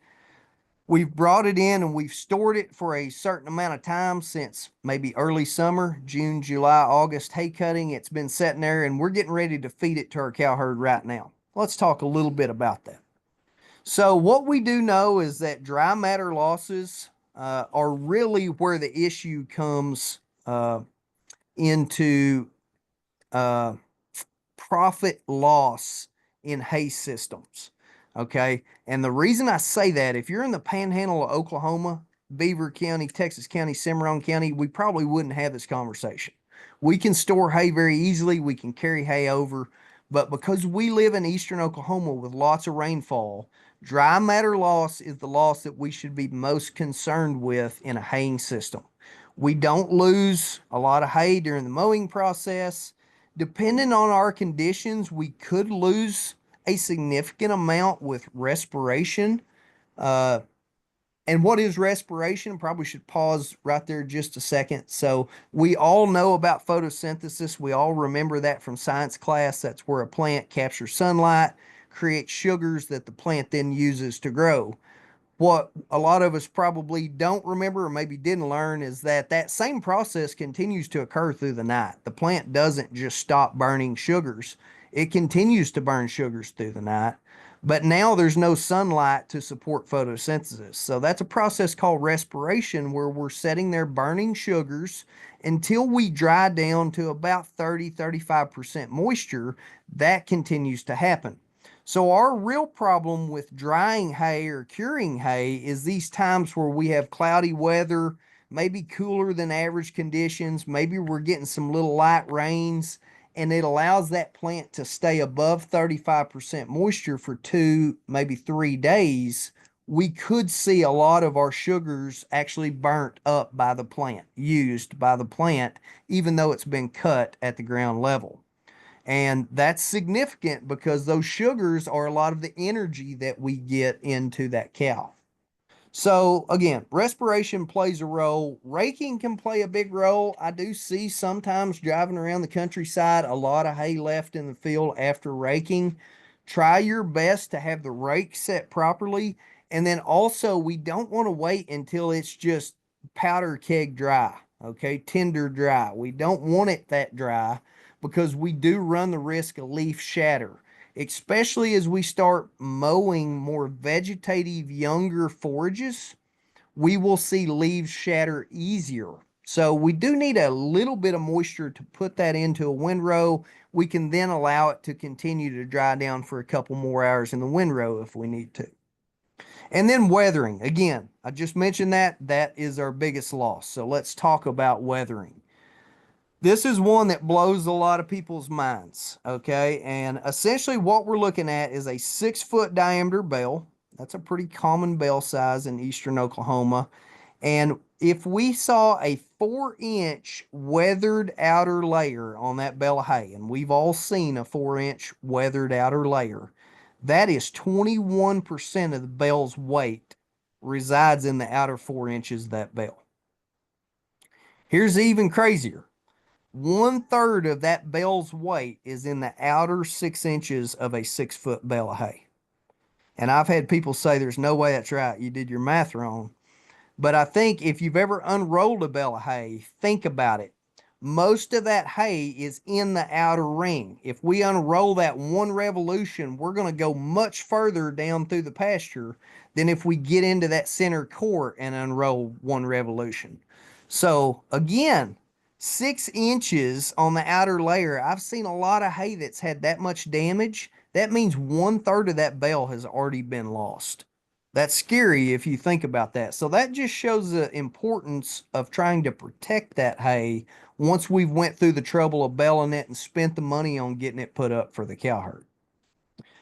This is some work that Dr. Ray Hunke did at OK State years ago. It's been done in a lot of other states since then, and they kind of find similar results. What he found is that if you're storing hay on the ground exposed up to 9 months, so that would be hay that we bale this past summer, and we will have it fed up by the end of this winter.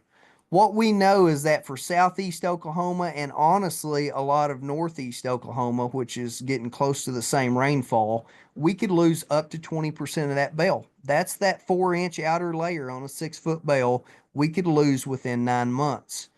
If we want to carry that hay over to the next year, and I see this a lot too, and I've been guilty of this myself, we could lose up to 50% of that bale of hay. Okay, we're talking maybe an 8-inch weathered layer on the outside. So it's not a good idea in eastern Oklahoma to be storing hay outside on the ground. That's a major issue. Let's bounce down here though and look at like a barn. Okay, what he found is that less than 2% dry matter loss in a barn up to 9 months, and 2 to 5% dry matter loss 12 to 18 months. I'm going to show you some pictures here in a little bit of my hay barn. I had some 6-year-old hay in there where essentially I'd say my dry matter loss was next to nothing. And the quality, and I did a hay sample, when it went in the barn and when it come out of the barn was statistically the same, essentially the same. So there is some benefits of having a cover over that hay. All right, and just to show you that if I'm losing 20% by winter's end and I'm valuing my hay at $80 per ton, that means I'm losing $16 per ton of hay in storage. And if I go back to a $47 bale cost and I look at actually stacking this 3 high in a barn, I could pay for that hay barn with the lost hay from storing outside. Most economists will tell you there's no other structure on a farm or ranch that will pay for itself quicker than a hay barn because of the value of that hay, especially in eastern Oklahoma where we have high rainfall. It will pay for itself very quickly. Okay, now let's look at some pictures, talk about some do's and don'ts. Some of these pictures I've grabbed from different places being out. Some of them come from University of Arkansas. But again, we've all seen these things before. We're just going to talk about what to do and what not to do. So here's a bale right here that has lots of problems when I look at it. The first thing that I see is it's very lumpy up on top. Okay. It's fairly coarse stem too. Why is that a problem?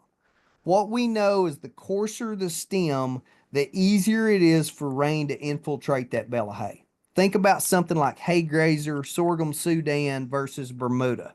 The coarser the stem, the less tight we can get that outer shell, the more rain's going to infiltrate that bale.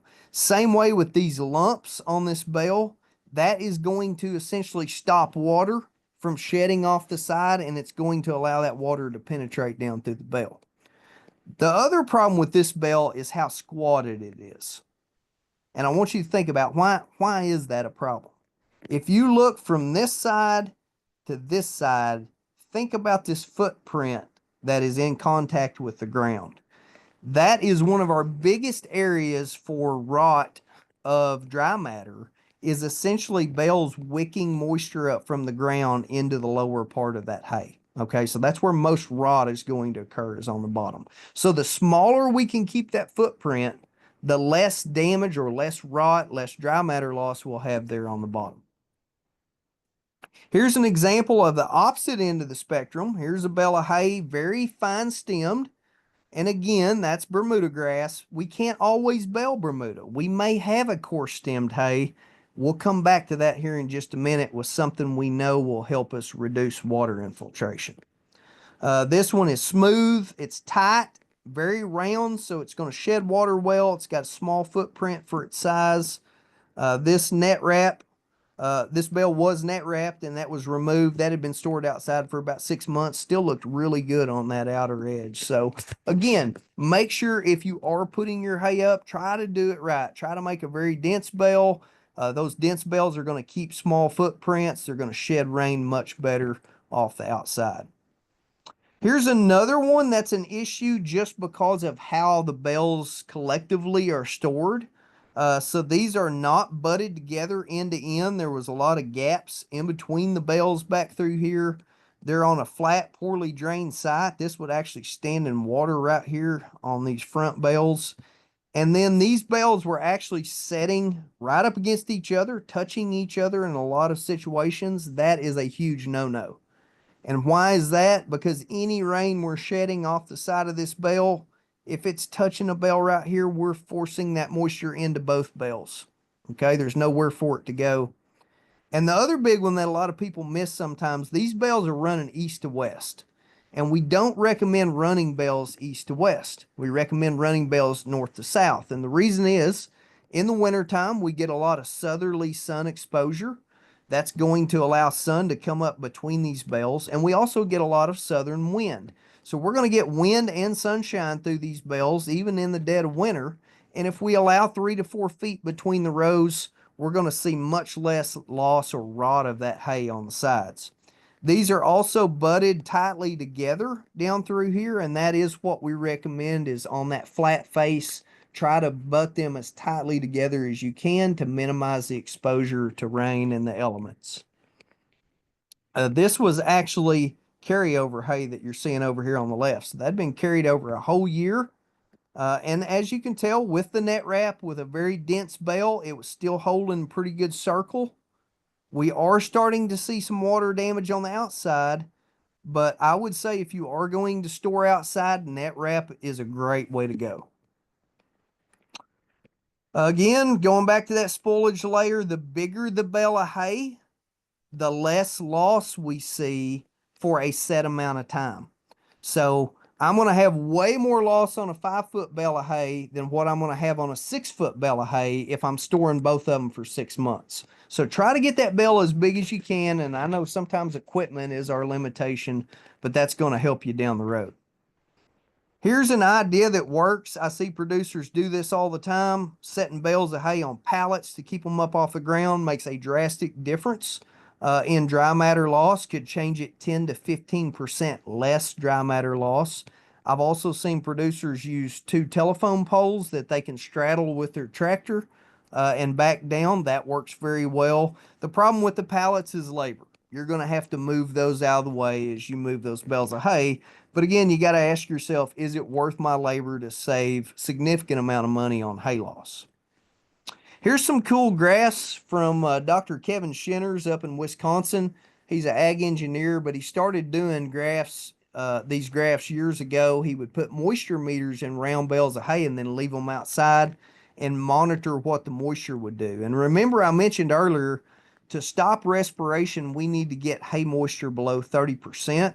We see the inverse. If we have dry cured hay that rises above 30%, we start to see rot and degradation, microbial degradation of that bale of hay. So 30% is going to be somewhere around that light blue. What you'll see here, the picture on the left is a bale of hay in contact with the ground. Very, very wet down here on the bottom. And you can see how that bale is actually wicking that moisture up the sides as it tries to evaporate. So again, very wet bale of hay here. Here's those bales of hay stacked on a pallet, much, much drier. And that's why we don't see as fast of dry matter loss if we'll get it up off the ground. This used to be a big deal when I started doing this Master Cattleman chapter 13, 14, 15 years ago. Got lots of questions on net wrap. It was brand new. People wanted to know, is it worth the money? I'll save a whole lot of talking here and just say, yes, absolutely. There's lots and lots of trials now that show not only do we get tighter, higher density bales of hay that keep a smaller footprint and shed rain better, but we also see that we get a reduction in the time of baling, and that saves wear and tear on equipment. It saves fuel cost. So absolutely, we will see you recoup that net wrap cost very quickly. Definitely the way to go. And this is where I would come back to, if you're baling coarse stem forages like hay grazer or sorghum Sudan, something like that, maybe even Johnson grass, 100% you need to be putting net wrap on that bale, and you need to have that baler tightened down close to the red. We want to make it as dense as we can. More than 11 pounds per cubic foot on the outside. You know, I have some trouble with my bales trying to stick a stinger in them sometimes, but I like those to be like that if I'm going to store them outside. I know they'll last longer. Here's a good example, Dr. Shinners with a net wrap bale versus a twine wrap bale.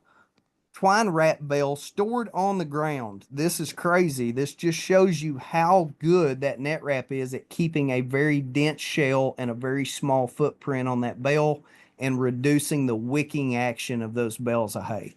So again, net wrap is pretty much a no-brainer at this point in time. Here's some hay that not looking too good here. I always have a rule of thumb. Ideally, your cattle should be older than your bales of hay. So if you've got some hay bales getting older than your cows, we probably need to get rid of them.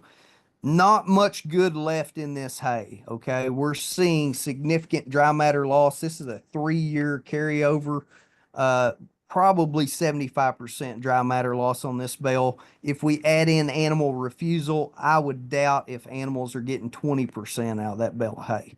So once we get to that point, let's use them for mulch or filling a ditch or something like that. Okay, another option would be tarps. Tarps, again, will reduce the amount of rain falling onto the bales. It doesn't change the footprint of these bottom bales being in contact with the ground. There are some pains with tarps, but they are very close to a barn when it comes to reducing dry matter loss. Here's a barn, stacked 3 high. I would highly recommend, if you build a barn, I know a lot of people say, well, I don't have a front end loader. You can pay for the front end loader and the barn to stack 3 high, because again, instead of stacking 1 high or 2 high, Stacking 3 high, we're just paying this barn off much quicker cost per square foot. Okay. So try to stack as high as possible. Here's an example. I said I'd throw a picture of mine in. This is hay that I try to take ideal years, ideal conditions. I bale a lot of hay and then I store that hay in the barn. And again, sometimes that hay may sit there 4, 5, 6 years, but I know I have it if I need it. And I've also been able to help people out that need to buy some hay in really bad droughts. So again, it's a good idea. Capitalize on those really good quality, really good rainfall years. Put up that quality hay. It'll help you down the road. And one other thing, always put your best quality hay in the barn or under the tarp or on the pallets. Your low quality hay, leave it outside if you're running out of room in the barn. It makes more economic sense to store that highest quality hay. Like I said, this was a picture back here in the back. That was some 5 or 6 year old ryegrass hay. And you can see those bales were still looking really good. Pulled them out, took a sample on them. They essentially tested the same protein and energy as they had when we baled it. And the cows cleaned them up just like they always did. So there are some value. There is some value to having a hay barn. If you're interested in more info on hay barns, here's a good fact sheet.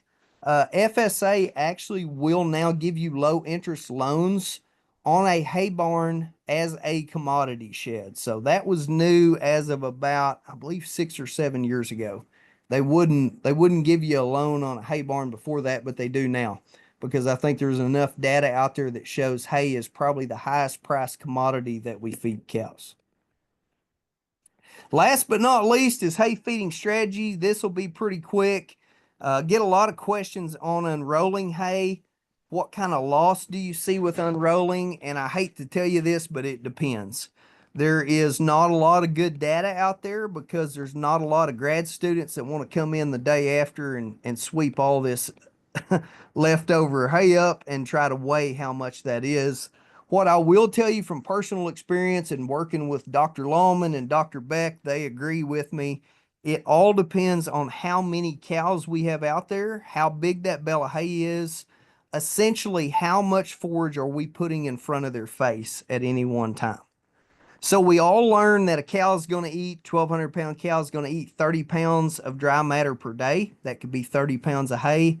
The problem is a cow cannot eat 30 pounds of hay in one sitting. Okay, so in about a 2-hour period, she's going to eat 20 to 22 pounds of dry matter. And then what's she going to do with that extra 8 pounds of dry matter? She's going to lay on it. So if you're feeding more than about 20 pounds of dry matter per cow, you're probably going to see cows laying, defecating, trampling on unrolled hay. So really limit feeding is the best way to do it. I have seen cases where people were unrolling 4, 5, 6 bales for 30 head of cows. You will see significant hay waste from strategies like that. It's better to put hay in hay rings if you're feeding maybe 4, 5, 6 days worth of hay to a cow. Here was an example here. I won't spend much time on this, but unrolling an 1,100 pound, 1,150 pound bale of hay per 60 cows. That's just under 20 pounds of hay per cow. And again, those cows do a really good job of cleaning that up. And then all we essentially need to know is how much protein and energy does that 20 pounds of hay provide her? Do we need any extra supplement to meet her requirements? A lot of times the extra 2 pounds or 3 pounds of supplement may be as cheap as that extra 10 to 15 pounds of hay that we would be putting out there for those cows. So there are times where we can trade off feeding less hay for a little more supplement and still come out money ahead. Again, that's something that myself and Hannah would be glad to help you with those calculations. This was some studies. Arkansas has done a lot of studies on this too. They've actually seen if you don't have any kind of hay protection, they're seeing up to 45% losses of that hay. Now, again, here's the kicker on this. We're not talking about dry matter losses. We're talking about animals wasting even good quality hay. Okay, so if you don't have a ring around a perfectly good bale of hay, We're not saying that cows eat every pound of that. What we know is they're going to waste up to 25 to 39%, or I guess 39% of that good quality hay.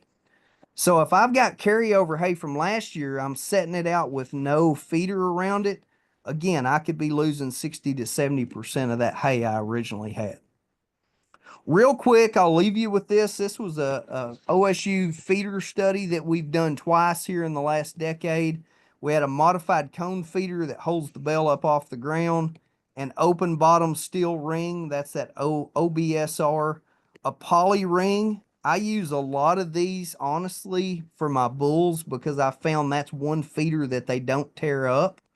But I will tell you that I'm not real happy because I do get some hay waste from it. And then we've got a sheeted bottom steel ring, which is just called a ring in this trial. Here's the really interesting data. If we look at at total waste, modified cone, we get about 70 pounds of total waste per bale. That sheeted bottom steel ring, about 170 pounds. Open bottom steel ring, about 280. Poly ring, about 290.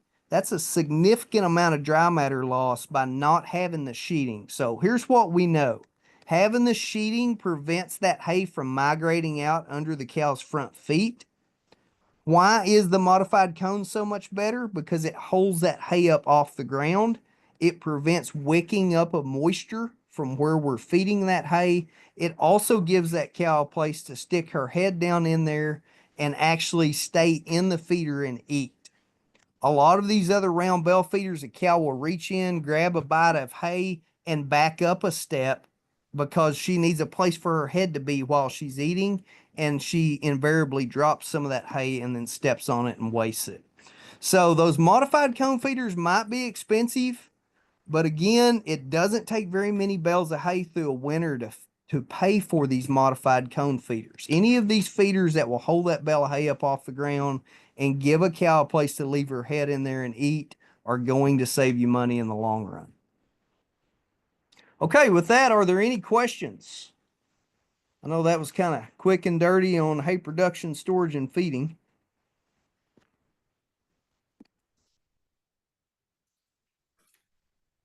We do have one question, Brian, that was asking about your hay barns. One of the ones that you showed us, it looked like it was a 2-side. The other one, it looked like it was a 3-side. Are there any benefits or advantages, disadvantages between the two? What would you recommend? Yeah, so I would definitely recommend probably north and west having some cover on. East can always be open. You know, we don't get a lot of storms that come out of the east, so that's going to be fairly protected. If you're talking about this one, this is a 2-sided barn. This is a west wall. The open shed here is south facing, but that is essentially to give cows a place to get under when the weather's bad. I don't think if I had this didn't have this shed on, I would want a wall that dropped on down here on the south side too, because we get a lot of wind and a lot of driving rain out of the south. It's just the shed helps protect this hay sitting here from that driving rain. Let's see, going back here, that's a 3-sided. Again, that makes the most sense if I'm not building a shed off to help protect. I would probably do a three-sided hay barn myself just because we get maximum protection. Hopefully that answers that question. Yes, thank you. What other questions do you guys have? How durable are those cones? Another question, how durable are those modified cone feeders? Depends. So this one here, this model was probably one of the most popular ones about a decade ago, run about $600. They were fairly durable, more than most of your steel rings. Definitely more than like these hay rings that you buy at, say, Atwood's Tractor Supply, something like that. You'll find companies like Go Bob Pipe and Steel. They make that monster hay feeder and that scientific hay feeder. Those are 2-inch and 2 3/8 inch Schedule 40 pipes, so they're extremely strong. The problem with those is you can't stand them up by yourself. It's going to take a tractor and a front end loader to move them. So yeah, they're very stout because they've got to hold the weight of that bale up off the ground. And again, I don't want to take away from the poly feeders. I really like the polys because they are very tough. What I would recommend is, and what I've done with a few of mine, is lay flat pipe. If you can get your hands on some rubber lay flat pipe, just split it open and use self-tapping screws and make a sheeted bottom for those rings. That will prevent some of that hay from migrating out. One more Yes. question. Okay.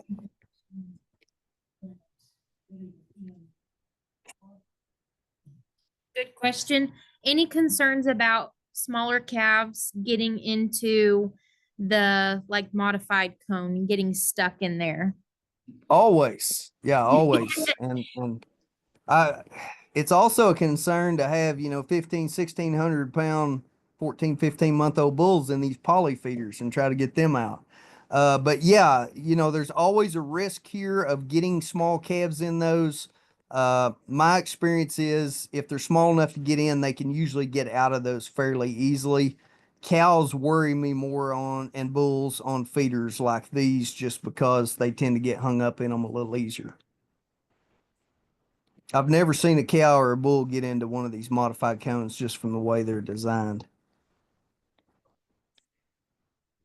Somebody in the class may say, I've seen that, but that's not something I want to see. So What other questions do you guys have?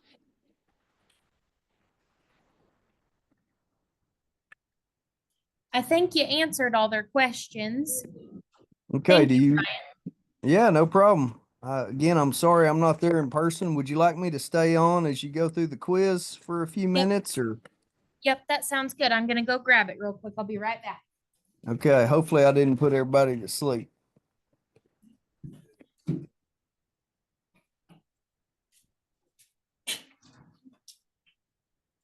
Okay. Get your chapter 12 quizzes out. Question number 1, the most critical time during hay production occurs when? Yes, after cutting. Number 2, the moisture content of well-cured hay should be approximately what % moisture?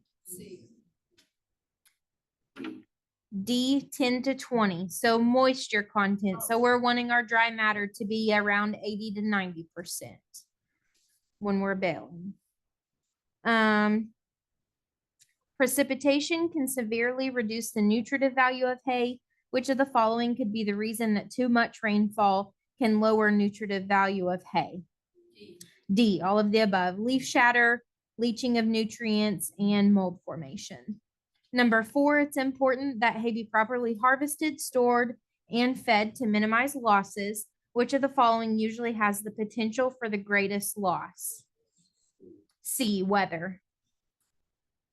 Number 5, as more acres of hay are cut, raked, and baled by an operator with own harvesting machinery and equipment, your costs, fixed costs per acre decrease. Of the total annual cost of producing a crop, machinery and equipment costs can often account for as much as blank of the annual total cost of crop production, excluding your land costs. D, 50%. 7, for small acreages, custom hire of hay raking and baling is typically less expensive than machinery and equipment ownership and maintenance. A, true. Number 8, which of the following would not be included in estimating hay production costs? Yes, D, cost of tractor used to feed cattle. 9, to minimize hay costs, producers should what? This one's really important. Yeah, C, know the quality of hay being used and the relative cost of alternative feeds. Which that our forage testing, the basic analysis, $14 will tell you the dry matter percentage, will tell you moisture content, protein content, and energy content. So we can plug that into a spreadsheet that our Northeast area livestock specialist Earl has made for us, and we can tell you what some of those costs of alternative feeds or supplements might be needed for that and how much to feed. So that one's a good question to think about. And then lastly, number 10, to reduce dry matter loss in stored round bales. B, elevate and cover bales, best case scenario. I think we all passed again. Excellent. You're a great teacher. They said you're a great teacher. I don't know about that. It's always easier when you're in person, but I appreciate all of them putting up with me for this long. Yes. Thank you, Brian. Thank y'all. Yes. Good we luck. Let us know if you need help with something. Thank you, Brian. I'm going to stop the recording and then All right, you'll man. be good to go. All right. Thank you. See you later. Thank you. We'll see you later.